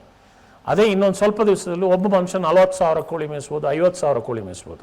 ಬೇರೆ ಬೇರೆ ಪ್ರಪಂಚದಲ್ಲಿ ಬೇರೆ ಬೇರೆ ದೇಶದಲ್ಲಿ ಇನ್ನೂ ಜಾಸ್ತಿ ಕೋಳಿ ಮೇಯಿಸ್ಬೋದು. ಇವತ್ತೊಂದು 2 ಎಕರೆ 3 ಎಕರೆ ಇದ್ದ ರೈತ ಒಂದು ಸಣ್ಣ ಶೆಡ್ ಹಾಕಿದರೆ ಅದ್ರಲ್ಲಿ ಸ್ವಲ್ಪ ಇನ್ವೆಸ್ಟ್ಮೆಂಟ್ ಜಾಸ್ತಿ ಮಾಡಿದರೆ, ಮೊದಲು ಒಂದು 10-15 ಲಕ್ಷದಲ್ಲಿ ಇನ್ವೆಸ್ಟ್ಮೆಂಟಲ್ಲಿ ಒಂದು 10,000 ಕೋಳಿ ಸಾಕಾಗ್ತಿತ್ತು. ಈಗ ಅದೇ ಅವಾಗ ಇನ್ನು 35-40 ಲಕ್ಷ ಒಂದು 10,000ಕ್ಕೆ ಇನ್ವೆಸ್ಟ್ಮೆಂಟ್ ಮಾಡಿದರೆ ಅವನು ಇನ್ನೂ ಫಾಸ್ಟಾಗಿ ದುಡ್ಡು ದುಡಿಯೋಕ್ಕಾಗುತ್ತೆ, ಇನ್ನೂ ಜಾಸ್ತಿ ದುಡ್ಡು ದುಡಿಯೋಕ್ಕಾಗುತ್ತೆ. ನಮ್ಮ ಥರನೇ ಬೇರೆ ಟ್ರಾಪಿಕಲ್ ದೇಶ ಇದೆ, ಥೈಲ್ಯಾಂಡು, ಬ್ರೆಜಿಲ್ಲು, ಇಲ್ಲೆಲ್ಲ ನಮ್ಮಿಂದ ಎಷ್ಟೋ ಒಬ್ಬ per capita income per person ಅದನ್ನು ನಾವು ನೋಡಬೇಕು. ಎಗ್ರಿಕಲ್ಚರಲ್ಲಿ ಎಕರೆಗೆ ಇನ್ಕಮ್ ಇತ್ತಿಷ್ಟು ಅಂತೇಳಿ ನೋಡಬಾರ್ದು, ಪರ್ ಪರ್ಸನ್ ಎಷ್ಟು ಇನ್ಕಮ್ನು ಅಂತೇಳಿ ನೋಡಬೇಕು. ನಮ್ಮಲ್ಲಿ ನಾವು 300 ಜನ ಚಿಲ್ಲರೆಯಲ್ಲಿ ಪ್ರತಿ ವರ್ಷ ಪ್ರತಿ ಮನುಷ್ಯ 50 ಲಕ್ಷದಿಂದ ಜಾಸ್ತಿ ದುಡಿತಾರೆ. ಅವರು ಜ್ಯೋತಿಷ್ಯ ಶಾಸ್ತ್ರದ ಅಧ್ಯಯನ ಮಾಡ್ತಾ ಇದ್ದಾರೆ. ಎಲ್ಲ ಒಂದು ಕಡೆ ನಮಗೆ ಕೃಷಿ ಕ್ಷೇತ್ರ ಮುಂದೆ ಯಾವ ರೀತಿ ಹೋಗುತ್ತೆ, ಎಲ್ಲೆಲ್ಲಿ ಹೋಗುತ್ತೆ ಅನ್ನೋ ಆತಂಕ ಇದೆ. ಅವರ ಭವಿಷ್ಯವಾಣಿ ಇಂದ ನಮ್ಮ ಕೃಷಿ ಕ್ಷೇತ್ರ ಮುಂದೆ ಆ ಕಡೆ ಹೋಗ್ಬೋದು, ಎಲ್ಲಿ ಹೋಗ್ಬೋದು ಅನ್ನೋದ್ರ ಬಗ್ಗೆ ಒಂದೆರಡು ಮಾತು. ಇವತ್ತಿನ ದಿವಸದಲ್ಲಿ ಪ್ರತಿಯೊಂದು ಊರಲ್ಲಿಯೂ ಕೃಷಿ ಮಾಡುವ ಬಿಳಿ ಕೂದಲು ಮಾತ್ರ, ಯಂಗ್ಸ್ಟರ್ಸ್ ಯಾರೂ ಇಲ್ಲ. ತಿನ್ನುವ ಕೈಗಳು ಜಾಸ್ತಿ ಆಗ್ತಾ ಇದೆ, ದುಡಿಯುವ ಕೈ ಮಣ್ಣಲ್ಲಿ ಎಗ್ರಿಕಲ್ಚರ್ ಮಾಡೋ ಕೈಗಳು ಕಡಿಮೆ ಆಗ್ತಾ ಇದೆ. ಸೊ ಮುಂದಿನ ದಿನದಲ್ಲಿ ಇವತ್ತಿನ ಹುಟ್ಟಿದ ಜನ್ರೇಷನಲ್ಲಿ ಎಗ್ರಿಕಲ್ಚರಲ್ಲಿ ಗ್ರೇಟ್ ಆಪರ್ಚುನಿಟಿ ಬರುತ್ತೆ ಅಂತ ಹೇಳೋದ್ರಲ್ಲಿ ಡೌಟೇ ಇಲ್ಲ. ಸರ್, ತಾವು ಈಗ ಸಂಖ್ಯಾಶಾಸ್ತ್ರವನ್ನು ಇಟ್ಟುಕೊಂಡು ಮಾರುಕಟ್ಟೆ ಏರಿಳಿತ ಮತ್ತು ಅದು ಅಡಿಕೆದೆಲ್ಲ ಹೆಂಗೆ ಮಾರುಕಟ್ಟೆಯಲ್ಲೆಲ್ಲ ಕೆಲಸ ಆಗ್ತಿತ್ತು ಅಂತೆಲ್ಲ ನೀವು ಸಂಶೋಧನೆ ಮಾಡಿಲ್ಲ, ಅದನ್ನೆಲ್ಲ ದಾಖಲೆ ಮಾಡಿದ್ದೀರಾ ಬರವಣಿಗೆ ರೂಪದಲ್ಲಿ? ಹೌದು, ಅದು ನನ್ನ ಥೀಸಿಸಲ್ಲಿದೆ. ಅದಾದ ನಂತರ ಮಾಡಿದ್ದೇನೆ. ನಾನು ಪೌಲ್ಟ್ರಿಯಲ್ಲಿ ಕೂಡ, ನಾನು ಪೌಲ್ಟ್ರಿ ಬಿಸ್ನೆಸ್ಸಿಗೆ ಬಂದಾಗ ಪ್ರತಿಯೊಬ್ಬರು ಏನು ಹೇಳೋದು, ಏನಾಯಿತು, ಯಾಕೆ ಕೋಳಿಗೆ ರೇಟ್ ಡೌನು ಅಂತೇಳಿ ಸ್ಟಾರ್ಟ್ ಮಾಡಿದರು. ಆವಾಗ ಅಲ್ಲಿನೂ ಕೂಡ ನಾನು 2011ರಲ್ಲಿ ಎಲ್ಲ ಡೇಟಾ, ಇಡೀ ದೇಶದ ಡೇಟಾನೆಲ್ಲ ಕಲೆಕ್ಟ್ ಮಾಡಿ ಒಂದು ಪ್ಯಾನ್ ಇಂಡಿಯಾ ಬ್ರಾಯ್ಲರ್ ಅಸೋಸಿಯೇಷನ್ ಅಂತೇಳಿ ಮಾಡಿಬಿಟ್ಟು ದೇಶದ ಎಲ್ಲ ಡೇಟಾ ಕಲೆಕ್ಟ್ ಮಾಡಿಬಿಟ್ಟು ಯಾವ ಪೀರಿಯಡಲ್ಲಿ ನಮ್ಮ ಡಿಮಾಂಡ್ ಹೆಂಗೆ ಕಡಿಮೆ ಆಗುತ್ತೆ, ಯಾವ ಪೀರಿಯಡಲ್ಲಿ ಕೋಳಿಗೆ ಇದೇನು ಪ್ರೈಸ್ ಜಾಸ್ತಿ ಬರುತ್ತೆ, ಡಿಮಾಂಡ್ ಜಾಸ್ತಿ ಆಗುತ್ತೆ. ಸೊ ಇದನ್ನು ಮಾಡಿಬಿಟ್ಟು ಒಂದು 52 ವಾರ ಒಂದು ಬ್ರಾಯ್ಲರ್ ಸರ್ಕಲ್ ಮಾಡಿ ಪ್ರತಿ ವರ್ಷನೂ ನಾನು ಡಿಸೆಂಬರ್ ತಿಂಗಳಲ್ಲಿ ಪ್ರೆಸೆಂಟೇಷನ್ ಮಾಡ್ತಾ ಇದ್ದೀನಿ. ನೀವೆಲ್ಲ ನಗರ ಪ್ರದೇಶಕ್ಕೆ ಹತ್ತಿರದ್ಕೊಂಡು ನಿಮಗೆ ನಿಮ್ಮದೇ ಆದಷ್ಟು ಕೆಲವೊಂದಿಷ್ಟು ಅನುಕೂಲತೆಗಳಿದ್ದಾವೆ, ಹೀಗೆಲ್ಲ ಒಂದು ವ್ಯವಸ್ಥಿತವಾಗಿ ಮಾಡ್ತಿದ್ದೀರಾ. ಬಡ ಬೋರೈಗೌಡನ ಪರಿಸ್ಥಿತಿ ಹೆಂಗೆ ಸರ್? 1 ಎಕರೆ 1.5 ಎಕರೆ 2 ಎಕರೆ ಜಮೀನು ಇಟ್ಟುಕೊಂಡು ಗ್ರಾಮೀಣ ಪ್ರದೇಶದಲ್ಲಿರ್ತಕ್ಕಂಥ ರೈತ ಅವನು ಮೇಲೆ ಬರಬೇಕಂತ ಹೇಳಿದರೆ ತಮ್ಮ ಅನುಭವದ ಆಧಾರದ ಮೇಲೆ ಅವ್ನು ಏನು ನೀವು ಒಂದಷ್ಟು ಸಲಹೆಗಳನ್ನು ಕೊಡ್ತೀರಿ, ಶಿಫಾರಸನ್ನು ಮಾಡ್ತೀರಿ ಅನ್ನೋದು ಒಂದಂತೂ ಅಂಗಡಿಯವರೇ ಹೇಳಿ ಸರ್. ಇವತ್ತು ಬರೇ ಬೆಳೆ ನೋಡಬಾರ್ದು, ಬೆಳೆ ಜೊತೆಗೆ ಮರದಲ್ಲಿ ಬೆಳೆಯೋ ಬೆಳೆಗಳನ್ನು ನೋಡ್ಕೊಳ್ಬೇಕು. ನಿಜ. ಇವತ್ತೊಂದು ಹುಣಸೆ ಮರ ನಡಿ, ನೀವು ಆ ಹುಣಸೆ ಮರದಲ್ಲಿ ಎಷ್ಟು ಆದಾಯ ಬರುತ್ತೆ ಅಂತೇಳಿ ನಿಮಗೆಲ್ಲ ಗೊತ್ತು. ಒಂದು ಹಲಸಿನ ಗಿಡ ಲಾಸ್ಟ್ ಇಯರ್ ನಾವು ಒಂದು ಹತ್ರ ನಾನೊಂದು 40 ಲಕ್ಷ ರೂಪಾಯಿ ಬರೀ ಹಲಸಿನ ಹಣ್ಣು ಮಾರಿ ದುಡ್ದಿದ್ದೀನಿ. ಒಂದು ಕೆಜಿಗೆ 200 ರೂಪಾಯಿಗೆ ಮಾರಿದ್ದೀವಿ. ಇವತ್ತೊಬ್ಬ ರೈತ ಬರೇ ಹಣ್ಣನ್ನು ತಗೊಂಡೋಗಿ ಅಲ್ಲೆಲ್ಲೋ ತುಮಕೂರು, ಚೇಲೂರು ಮಾರ್ಕೆಟಲ್ಲಿ ಕೊಟ್ಟರೆ ಅವನಿಗೆ 20 ರೂಪಾಯಿ 30 ರೂಪಾಯಿನೂ ಸಿಗಲ್ಲ. ಇಲ್ಲೇ ನಾವು ಸುಲಿದು ಬಿಟ್ಟು ಅದನ್ನು ಪ್ಯಾಕ್ ಮಾಡಿ ಇಲ್ಲಿ ಕೊಟ್ಟರೆ ಕಣ್ಣು ಮುಚ್ಚಿಬಿಟ್ಟು ನಾವು ಅದನ್ನು 300, 400, 500 ರೂಪಾಯಿಗೆ. ಅದೊಂದು ಪ್ರೊಸೆಸಿಂಗ್, ಪ್ರೊಸೆಸಿಂಗ್ ಇಲ್ಲ ಸರ್, ಸಿಂಪಲ್ ಪ್ಯಾಕಿಂಗ್. ಅದೇ ಅದು ಪ್ರೆಸೆಂಟೇಷನ್ ಮಾಡಿ ಕ್ಲೀನ್ ಅದನ್ನ ಪ್ರಾಥಮಿಕ ಸಂಸ್ಕರಣೆ ಅಂತ ಹೇಳ್ಬೋದು. ಪ್ರಾಥಮಿಕ ಸಂಸ್ಕರಣೆ ಅಲ್ಲ, ಅದು ಬೇಸಿಕ್ ಸಂಸ್ಕರಣೆ. ಹೌದಲ್ಲ? ಸಂಸ್ಕರಣೆ ವರ್ಡ್ ಸೇರಿಸಬೇಕು ಅಂತೇಳಿ ಇಲ್ಲ. ಅದ್ರ ನಾವು ಒಂದು ಸ್ಟೆಪ್ ಮುಂದೆ ಹೋಗಿ ಮಾರಿದ್ರೆ ಆಯ್ತು. ಮೌಲ್ಯವರ್ಧನೆ ಮಾಡೋದಕ್ಕೆ ಏನಾದ್ರು ಮೌಲ್ಯವರ್ಧನೆ ಮಾಡುವಂಥದ್ದು ಬೇಕಾದಷ್ಟು ಇದಾವೆ. ಮೌಲ್ಯವರ್ಧನೆ ಮಾಡೋ ನೆಸೆಸಿಟಿಯೇ ಇಲ್ಲ ನಮ್ಮಲ್ಲಿ. ಇಲ್ಲಿ ತಿನ್ನುವ ಜನರು ಬೇಕಾದಷ್ಟು ಜನ ಇದ್ದಾರೆ. ನಾವು ಸುಲ್ದು ಬಾಳೆಹಣ್ಣು ಕೊಡುವ ಪರಿಸ್ಥಿತಿ ಬಂದಿದೆ. ಸರ್ ಮತ್ತೊಬ್ಬರಿದ್ದಾರೆ, ನಿಮಗೋಸ್ಕರ ಮಾತಾಡಿದ್ದಾರೆ, ಏನು ಅಂತ ಕೇಳ್ಬಿಡೋಣ. So we have another VT ನೋಡಿ. ಅಶೋಕ್ ಕುಮಾರ್ ಅವರು ನನಗೆ ಬಾಲ್ಯದಿಂದಲೇ ಪರಿಚಯ. ನಾವು ಒಂದೇ ಊರಿನವರು, ಒಂದೇ ಸ್ಕೂಲಲ್ಲಿದ್ದು. ನಾವು ಬಾಲ್ಯದಲ್ಲೇ ನಾನು ಅವ್ರದ್ದು ಯಶಸ್ಸಿನ ಸ್ಪಾರ್ಕನ್ನು ನಾನು ಬಾಲ್ಯದಲ್ಲೇ ಕಂಡಿದ್ದೆ. ನಮ್ಮ ಸ್ಕೂಲಲ್ಲಿ ಒಂದು ಸ್ಕೂಲ್ ಲೀಡರ್ಗೆ ಕಂಟೆಸ್ಟ್ ಇತ್ತು. ಅದರಲ್ಲಿ he was one of the contestants. ಅವರು ಒಳ್ಳೆ ವಾಗ್ಮಿ. ಅವಾಗ ಅವರು ಭಾಷಣ, ಅದ್ಭುತ ಭಾಷಣ. ಆ ಭಾಷಣ ಇವತ್ತು ನನ್ನ ಮನಸ್ಸಲ್ಲಿ ಉಳ್ಕೊಂಡ್ಬಿಟ್ಟಿದೆ ಅಂತ ಹೇಳಿದ್ರೆ ನಮಗೆ ಅದು ಎಷ್ಟು ಇಂಪ್ಯಾಕ್ಟ್ ನಮ್ಮ ಮೇಲೆ ಆಗಿದೆ ಆ ಭಾಷಣ ಅಂತೇಳಿ ನಿಮಗೆ ಯೋಚನೆ ಮಾಡ್ಬೋದು. ಅವ್ರು ಏನು ಮಾಡಿದ್ರು ಲಾರ್ಜ್ ಸ್ಕೇಲಲ್ಲೇ ಮಾಡೋರು. ಅವ್ರು ಚಿಕ್ಕದಾಗಿ ಯಾವತ್ತೂ ಯೋಚನೆ ಮಾಡಿದವರೇ ಅಲ್ಲ. And he also knew the benefit of economics of scale. ಅಂದರೆ ಲಾರ್ಜ್ ಸ್ಕೇಲಲ್ಲಿ ಮಾಡಿದರೆ ಏನು ಅಡ್ವಾಂಟೇಜ್ ಅಂತ. ಅವರು ಬೇರೆ ಬೇರೆ ಕ್ಷೇತ್ರದಲ್ಲಿ ಸಾಧನೆ ಮಾಡಿದ್ದಾರೆ. ಇಡೀ ಭಾರತ ದೇಶದಲ್ಲಿ ಎಲ್ಲ ಈ ರೈತರು ಯೂಸ್ ಮಾಡ್ತಾರೆ. ಪೌಲ್ಟ್ರಿ ಫಾರ್ಮರ್ಸ್ ಮತ್ತು ಪೌಲ್ಟ್ರಿ ಕಂಪನಿಯವರು ಎಲ್ಲರೂ ಅವ್ರದ್ದು ಸ್ಟ್ಯಾಟಿಸ್ಟಿಕಲ್ ಟೂಲ್ ಯೂಸ್ ಮಾಡ್ತಾ ಇದ್ದಾರೆ. ಸೊ ಹಾಗಾಗಿ ಪ್ರತಿಯೊಂದು ಉದ್ಯಮದಲ್ಲಿ ಅವ್ರದ್ದು ಒಂದು ಇದಿದೆ, ಒಂದು ಚಾಪ್ ಇದ್ದೇ ಇರುತ್ತೆ. ಬಹಳ ವಿದ್ಯಾವಂತರ family, very industrious family. So I am glad, I am happy. ನನಗೊಂದು ಸಂತೋಷ ಮಾತು ಅಂತ ಹೇಳಿದ್ರೆ ಇಂಥ ಒಂದು ಒಳ್ಳೆ ಯಶಸ್ವಿ ರೈತ ಮತ್ತು ಆಂಟ್ರಪ್ರನರ್ ಜೊತೆ ನನಗೆ ಇಷ್ಟೊಂದು ಒಡನಾಟ ಇದ್ದಿದ್ದು ನನ್ನ ಭಾಗ್ಯ ಅಂತ ನಾನು ತಿಳ್ಕೊಳ್ತೇನೆ. ಕೃಷಿಕ ಆಗಬೇಕು ಅನ್ನೋಂಥ ಸ್ಕೂಲ್ ಡೇಸಿಂದನೇ ಇತ್ತ ನಿಮಗೆ ಐಡಿಯಾ? ಹೆಚ್ಚು ಕಡಿಮೆ PUCಗೆ ಬರಬೇಕಾದ್ರೆ BSc ಅಗ್ರಿಕಲ್ಚರ್ಗೆ ಅಡ್ಮಿಷನ್ ತಗೊಳ್ಳೋದು ಅಂತ ಹೇಳ್ಬಿಟ್ಟು ಡಿಸೈಡ್ ಆಗಿತ್ತು. ನನ್ನ ಮನೆಯಲ್ಲಿ ನನ್ನ ಅಪ್ಪ ಮೆಡಿಸಿನ್ ಓದಿದ್ರು, ಅಗ್ರಿಕಲ್ಚರನ್ನೇ ಇದು ಮಾಡಿದ್ರು. ಆಗ ಆ ಅಗ್ರಿಕಲ್ಚರಲ್ಲಿ ನನಗೊಬ್ಬ ಕ್ವಾಲಿಫೈಡ್ ಅಗ್ರಿಕಲ್ಚರಿಸ್ಟ್ ಬೇಕು ಅಂತೇಳಿ ನನ್ನ ಪೇರೆಂಟ್ಸ್ಗಳಿಗೂ ಆಸೆ ಇತ್ತು. ಸೊ ಹಾಗೆ ಬಂದು ನಾನು ಆ ತೋಟನೇ ಇಂಪ್ರೂವ್ ಮಾಡ್ಬೋದು, ದೊಡ್ಡದಾಗಿ ಮಾಡ್ಬೋದು, ಹೊಸದಾಗಿ ಮಾಡ್ಬೋದು ಅಂತೇಳಿ ನನ್ನನ್ನು ಅಗ್ರಿಕಲ್ಚರ್ ಕಳಿಸ್ಬೇಕು ಅಂತೇಳಿತ್ತು. ನಾನು ಅದನ್ನು ಮಾಡಬೇಕು ಅಂತೇಳಿದ್ದೆ. ನಾನು ಅಗ್ರಿಕಲ್ಚರ್ ಓದಿ ಊರಿಗೆ ಹೋಗ್ಬೇಕಾದ್ರೆ ನನಗೆ ಅಲ್ಲಿ ಮಾಡಲಿಕ್ಕೆ ಏನೂ ಇರಲಿಲ್ಲ. ಅದಕ್ಕೆ ನಾನು ಬ್ಯಾಂಗ್ಳೂರಿಗೆ ಬಂದು ಜಮೀನು ಪರ್ಚೇಸ್ ಮಾಡಿ ಅಗ್ರಿಕಲ್ಚರ್ ಶುರು ಮಾಡಿದೆ. ಎಸ್ ಸರ್, ಮತ್ತೊಬ್ಬರಿದ್ದಾರೆ ನಿಮ್ಮ ಸ್ನೇಹಿತರು, ಮಾತಾಡಬೇಕು, ಕರಿಯೋಣ ಅವ್ರನ್ನ.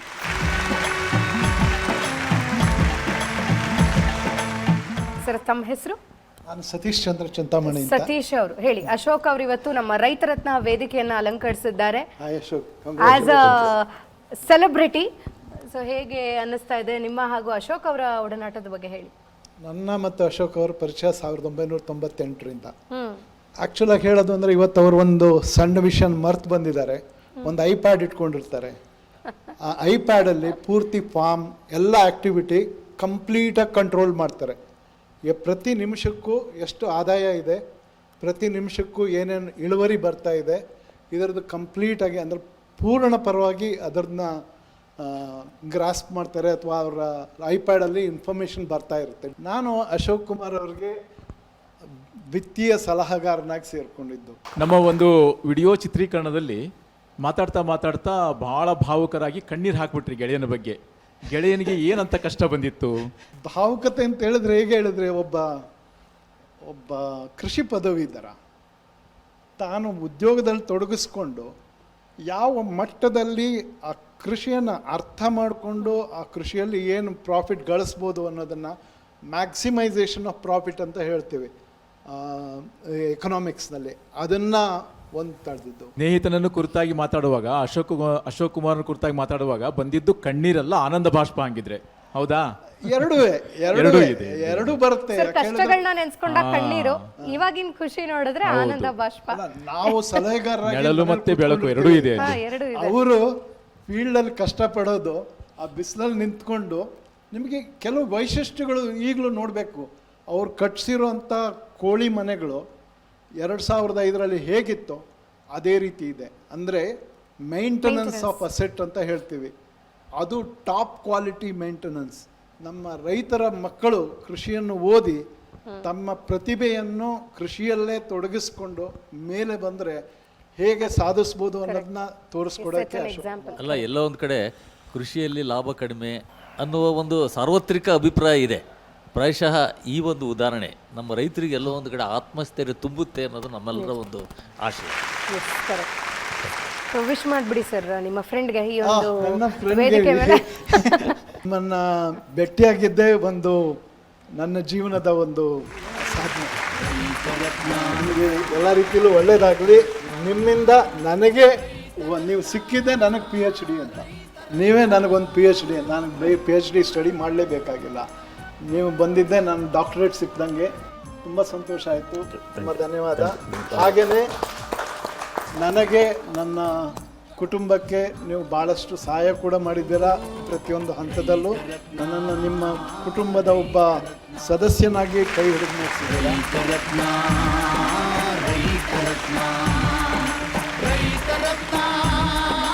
V are so glad. ತುಂಬ ಖುಷಿ ಆಗ್ತಾ ಇದೆ. And we have got one more VT sir, ಮತ್ತೊಬ್ಬರು ಮಾತಾಡಿದ್ದಾರೆ. ಈ ಕರಿಕಳ ಅಶೋಕ್ ಕುಮಾರ್ ಅವರು ನನ್ನ ಬಾಲ್ಯದಿಂದಲೂ ಸಹಪಾಠಿ. GKVK ಅಂದರೆ ಬೆಂಗಳೂರಿನ ಗಾಂಧಿ ಕೃಷಿ ವಿಶ್ವವಿದ್ಯಾನಿಲಯದಲ್ಲಿ ಸಹ ಜೊತೆಯಾಗಿ ಇದ್ದವರು. ಅವರು ಯಾವತ್ತೂ ಒಂದು ವಿಭಿನ್ನವಾಗಿ ಕಾಣ್ತಾ ಇದ್ದರು. ಅಂದರೆ ಅಷ್ಟೊಂದು ಅಚ್ಚುಕಟ್ಟು ಅವರ ಡ್ರೆಸ್ಸಿನಲ್ಲಿ ಸಹ. ಚೆನ್ನಾಗಿ ಇಸ್ತ್ರಿ ಹಾಕಿದ ಅಂಗಿ, ಆವಾಗ ಚಡ್ಡಿ ಸಹ ನಾವು ಹಾಕ್ತಾಯಿದ್ದೆವು. ಹೈಸ್ಕೂಲ್ನಲ್ಲಿ ನಮಗೆ ಈ NCC ಜೂನಿಯರ್ ಅದು ಕಂಪಲ್ಸರಿಯಾಗಿತ್ತು. NCC ಆರ್ಮಿ ಅಥವಾ ನೇವಲ್ ವಿಂಗಲ್ಲಿ. ಬಹುಶಃ ಅಶೋಕರು, ನಾನು ಆರ್ಮಿ ವಿಂಗಲ್ಲಿದ್ದೆವು. ಆವಾಗ ನಮಗೆ ಈ ಡ್ರೆಸ್ ಕೋಡು ಅಂದರೆ ನಮಗೆ ಅಂಗಿ ಅಥವಾ ಚಡ್ಡಿ ಮತ್ತು ಶೂ, ಸಾಕ್ಸ್ ಅದೆಲ್ಲ ಅಚ್ಚುಕಟ್ಟಾಗಿರಬೇಕಿತ್ತು. ಡ್ರೆಸ್ಗಳನ್ನು ಸ್ಟಾರ್ಚ್ ಹಾಕಿ ತೊಳೆದು ಇಸ್ತ್ರಿ ಹಾಕಿ ಬರಬೇಕು ನಾವು. ಹಾಗೆ ಪಾಲಿಷ್ ಹಾಕಬೇಕು. ನಮಗೆಲ್ಲ ಬೆಲ್ಟು ಲೂಸು, ಇಸ್ತ್ರಿ ಸರಿ ಇಲ್ಲ, ಪಾಲಿಷ್ ಇಲ್ಲ ಅಂಥೇಳಿ ಸಾಕಷ್ಟು ಸಲ ಪನಿಷ್ಮೆಂಟ್ ಸಿಕ್ಕಿದ್ದು ಇದೆ ನಮ್ಮ ಅದಕ್ಕೆ ಅದರ ಟ್ರೈನರ್ನಿಂದ. ಕೃಷಿಯಲ್ಲಿ ನೋಡಿ, ನಮಗೆ ಒಂದು ಸ್ವಲ್ಪ ಏಳು ಬೀಳುಗಳಿರ್ತವೆ. ರೇಟು ಕಡಿಮೆ ಆಗೋದು ಈ ಅಡಿಕೆಗೆ, ಮತ್ತು ಮಳೆಗಾಲದಲ್ಲಿ ನಮ್ಮ ಕರಾವಳಿಯಲ್ಲಿ ಕೊಳೆ ರೋಗದ್ದು ಸಮಸ್ಯೆಗಳು, ಮತ್ತು ಹಾಗೆಲ್ಲ ಆಗುವಾಗ ನಮಗೊಂದೊಂದು ಸಲ ಸ್ವಲ್ಪ ಬೇಸರ ಆಗ್ತದೆ. ಆವಾಗ ಈ ಅಶೋಕರು ನಮ್ಮನ್ನು ಹುರಿದುಂಬಿಸ್ತಾ ಇದ್ದರು. ನೋಡು, ನೀನು ಅದು ಅಡಿಕೆ ಅಂತ ಹೇಳಿದ ತಕ್ಷಣ ನಿಮಗೆ ಅದನ್ನು ಶೆಲ್ಫ್ ಲೈಫ್ ಇದೆ, ನೀನು ಅದನ್ನು ಒಣಗಿಸಿ, ಅಂದರೆ ನಮ್ಮ ಚಾಲಿ ಅಡಿಕೆಯನ್ನು ಒಣಗಿಸಿ ಮತ್ತು ಸುಲಿದು 6 ತಿಂಗಳವರೆಗೆ ಏನೂ ತೊಂದರೆ ಇಲ್ಲ. ರೇಟು ಇದ್ದಾಗ ಕೊಡ್ಬೋದು ಅಥವಾ ಹಣ ಬೇಕಾದಾಗ ಕೊಡಲಿಕ್ಕಾಗ್ತದೆ. ಅದನ್ನೆಲ್ಲ ಪ್ರತಿಯೊಂದು ಹೇಳಿಕೊಡ್ತಾ ಇದ್ರು ಅವರು. ಅಂಥ ಒಂದು ಅವರ ಕಾಳಜಿ ಅದನ್ನು. ಸೊ ಸರ್, ಇನ್ನೊಂದು ವಿಚಾರ ಗೊತ್ತಾಯಿತು. ಅವರು ಗ್ರೂಮಿಂಗ್ ಬಗ್ಗೆ ಮಾತಾಡಿದ್ರು. ರೈತರು ಅಂದಿದ ತಕ್ಷಣ ನಮ್ಮ ಮನಸ್ಸಲ್ಲಿ ಏನು ಬರುತ್ತೆ?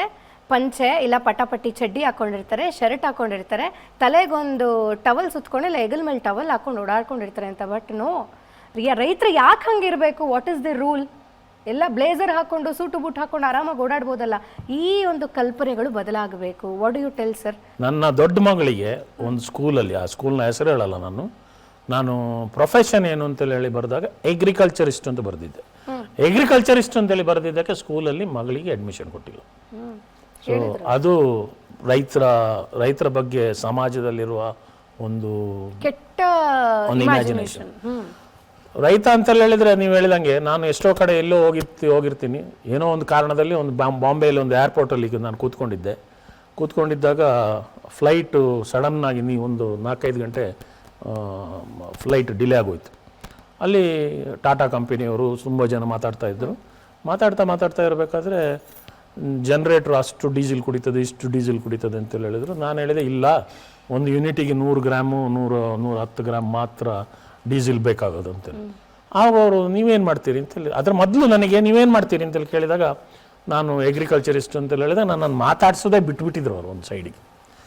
ಇದೇನೋ ಇನ್ಸಿಡೆಂಟಲ್ಲಿ ಡೀಸೆಲ್ 110 ಗ್ರಾಮ್ ಬೇಕಾಗುತ್ತೆ ಒಂದು ಯೂನಿಟಿಗೆ ಅಂತೇಳಿ ಹೇಳಿದಾಗ ಇವನಿಗೇನೋ ಗೊತ್ತಿದೆ ಅಂತೇಳಿ, ನೀವು ಜನ್ರೇಟ್ರ್ ಯೂಸ್ ಮಾಡ್ತೀರಾ ಅಂತೇಳಿ ಕೇಳಿದ್ರು. ಹೌದು, ಜನ್ರೇಟ್ರ್ ಯೂಸ್ ಮಾಡ್ತೀನಿ ನಾನು ಅಂತ. ಏನಕ್ಕೆ ಯೂಸ್ ಮಾಡ್ತೀನಿ ಅಂತ ಹೇಳಿ, ನಾನು ಎಲ್ಲದಕ್ಕೂ ಜನ್ರೇಟ್ರ್ ಯೂಸ್ ಮಾಡ್ತೀನಿ. ನನ್ನ ಹತ್ರ ಒಂದು 16 ಜನ್ರೇಟ್ರ್ ಇದೆ, ಬೇರೆ ಬೇರೆ ಸೈಡ್ನ ಕೆಪಾಸಿಟಿ ಜನ್ರೇಟ್ರ್ ಇದೆ. ನಾವು ಜನ್ರೇಟ್ರನ್ನ ಎಲ್ಲದಕ್ಕೂ ಯೂಸ್ ಮಾಡ್ತೀವಿ, ಅದಕ್ಕೆ ಹಿಂಗೆ ಲೆಕ್ಕ ಇಟ್ಟಿದ್ದೀವಿ ಅಂತೇಳಿ ಹೇಳಿ. ಅದಾದ ನಂತರ ಅವರಿಗೆ ನನ್ನ ಮೇಲೆ ಇರೋ ಇಂಪ್ರೆಷನ್ ಚೇಂಜ್ ಆಯಿತು. ಅಂದರೆ ರೈತ ಅಂತೇಳಿ ಹೇಳಿದರೆ ಅವನಿಗೆ ಗೊತ್ತಿಲ್ಲ, ಅವನು ಬೇರೆ ಏನು ಮಾಡ್ಲಿಕ್ಕೆ ಆಗದಿದ್ದದಕ್ಕೆ ರೈತ ಕೆಲಸ ಮಾಡ್ತಾ ಇರೋದು. ನಮ್ಮಾಗಿದ್ದವರು ನಾವು ಬೇರೆ ಏನಾದರೂ ಮಾಡ್ಬೋದಿತ್ತು, ಅದನ್ನು ಮಾಡೋ ಬದಲು ರೈತರಾಗಿ ಅದರಲ್ಲಿ ಎಕ್ಸೆಲ್ ಆಗಿರೋದು. ಸೊ ಅದರಲ್ಲಿ ಡೌಟೇ ಇಲ್ಲ, ಅದು ಆ ದಿವಸ ಬರುತ್ತೆ, ಆ ದಿವಸ ಸಾಧ್ಯದಲ್ಲಿ ಬರುತ್ತೆ, ಖಂಡಿತ ಬರುತ್ತೆ ಸರ್. ತಮ್ಮ ಮಾತು ಕೇಳಿದ ಮೇಲೆ ನನಗೆ ಒಂದು ವಿಷಯ ನೆನಪಾಯ್ತು ಸರ್. ಮಹಾತ್ಮ ಗಾಂಧೀಜಿಯವರು NDDB ಅಂತಕ್ಕಂಥ ಒಂದು ಸಂಸ್ಥೆ, ಕೃಷಿಗೆ ಸಂಬಂಧಪಟ್ಟಿರೋದು, ನ್ಯಾಷನಲ್ ಡೈರಿ ಡೆವಲಪ್ಮೆಂಟ್ ಬೋರ್ಡ್ ಅಂತ ತಮಗೂ ಕೂಡ ಗೊತ್ತಿದೆ ಸರ್. ಅಲ್ಲಿಗೆ ಭೇಟಿ ಕೊಟ್ಟಿದ್ರು. ಭೇಟಿ ಕೊಟ್ಟಂತ ಗಣ್ಯರಿಗೆ ವೀಕ್ಷಕರ ವಹಿ ಅಂತ ಇರ್ತದೆ ಪುಸ್ತಕದಲ್ಲಿ, ವಿಸಿಟರ್ಸ್ ರಿಜಿಸ್ಟರ್ ಅಂತ ಇರ್ತದೆ, ಅದರಲ್ಲಿ ಅವರು ಬರಿಬೇಕಾಗಿತ್ತು. ಹೆಸರಂದಲ್ಲಿ MK ಗಾಂಧಿ ಅಂತ ಬರೆದಿದ್ದಾರೆ, ಪ್ಲೇಸ್ ಅಂದಲ್ಲಿ ಸಾಬರ್ಮತಿ ಅಂತ ಬರೆದಿದ್ದಾರೆ, ಡೆಸಿಗ್ನೇಷನ್ ಅಂತ ಒಂದು ಕಾಲಮ್ ಇದೆ ಮುಂದೆ, ಹುದ್ದೆ ಅಂತ, ಅಲ್ಲಿ ಫಾರ್ಮರ್ ಅಂತ ಬರ್ಕೊಂಡಿದ್ದಾರೆ ಮಹಾತ್ಮ ಗಾಂಧೀಜಿಯವರು. ಸ್ವತಃ ರೈತ ಅಂತ ಬರ್ಕೊಂಡಿದ್ದಾರೆ. ಯಾಕಂತ ಹೇಳಿದ್ರೆ ಸಾಬರ್ಮತಿಯಲ್ಲಿ ಅವರು ಬೆಳೆಗಳನ್ನು ಬೆಳೀತಾ ಇದ್ರು, ತಮಗೂ ಗೊತ್ತಿದೆ, ನದಿ ದಂಡೆ ಮೇಲೆ. ಅವ್ರು ರೈತ ಅಂತ ಅವರು ಮಹಾತ್ಮ ಗಾಂಧೀಜಿ ಬರ್ಕೊಂಡಿದ್ದಾರೆ ಅಂತ ಹೇಳಿದ್ರೆ ನಮ್ಮ ನಾಡಿನ ಎಲ್ಲ ರೈತರು ಎದೆ ಎತ್ತಿ ತಲೆ ಎತ್ತಿ ನಡೆಯೋದಕ್ಕೆ ಯಾವುದೇ ರೀತಿಯಂತ ಅಡ್ಡಿ ಆತಂಕ ಇಲ್ಲ ಅಂತ ಈ ಸಂದರ್ಭದಲ್ಲಿ ಹೇಳ್ಬೋದು. ಈ ಮೂಲಕ ನಿಮ್ಮ ಎಲ್ಲ ಯಾರು ಜೊತೆಗೆ ನಿಮಗೆ ಸಪೋರ್ಟರ್ಸ್ ಆಗಿದ್ದಾರೆ ವೇದಿಕೆ ಮೇಲೆ ಕರೆದ್ಬಿಡೋಣ ಸರ್.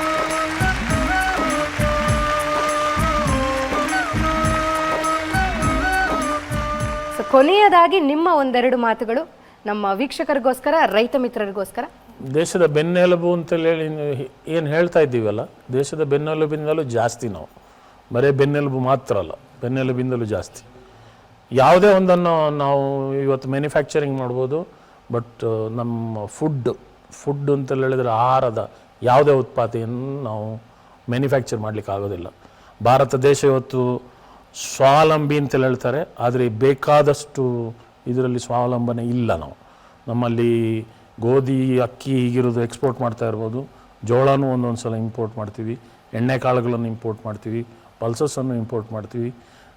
ಎಲ್ಲಿವರೆಗೆ ಅಂತೇಳಿ ಹೇಳಿದರೆ ನಮ್ಮ ದೇಶದಲ್ಲಿ ನಾವು ಹತ್ರ 60% ಎಣ್ಣೆಗಳನ್ನು ನಾವು ಇಂಪೋರ್ಟ್ ಮಾಡ್ತಾ ಇದ್ದೀವಿ.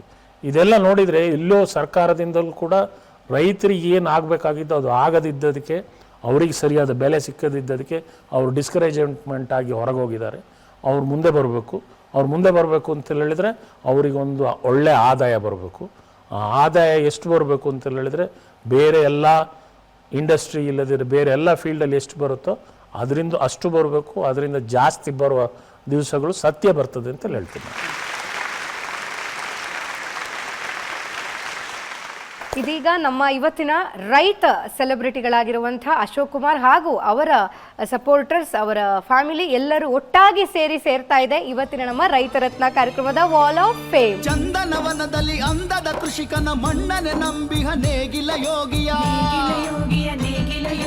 ನಾಡಿನ ಜನತೆಗೆ ಅನ್ನವ ನೀಡುವ ಸಾಧಕನೊಳಗಿನ ಸಾರ್ಥಕ ಬದುಕನು ಎಳೆ ಎಳೆಯಾಗಿ ನಿಮಗುಣ ಬಡಿಸಲು ರೈತ ರತ್ನ, ರೈತ ರತ್ನ.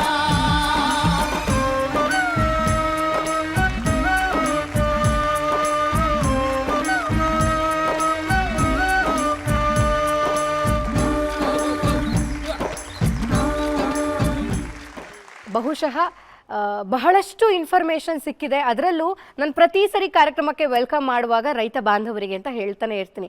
ಯಾರ್ಯಾರು ರೈತ ಬಾಂಧವರು ಈ ಕಾರ್ಯಕ್ರಮ ನೋಡ್ತಾ ಇದ್ರಿ, ವಿಶೇಷವಾಗಿ ನಿಮಗೆ ಒಂದು ಮಾತು, ಸಮಾಜದ ಆಲೋಚನೆಗಳು ಬದಲಾಗಬೇಕು ಅಂತ ಅಂದರೆ ಮೊದಲು ನಿಮ್ಮ ಆಲೋಚನೆಗಳು ಬದಲಾಗಬೇಕು.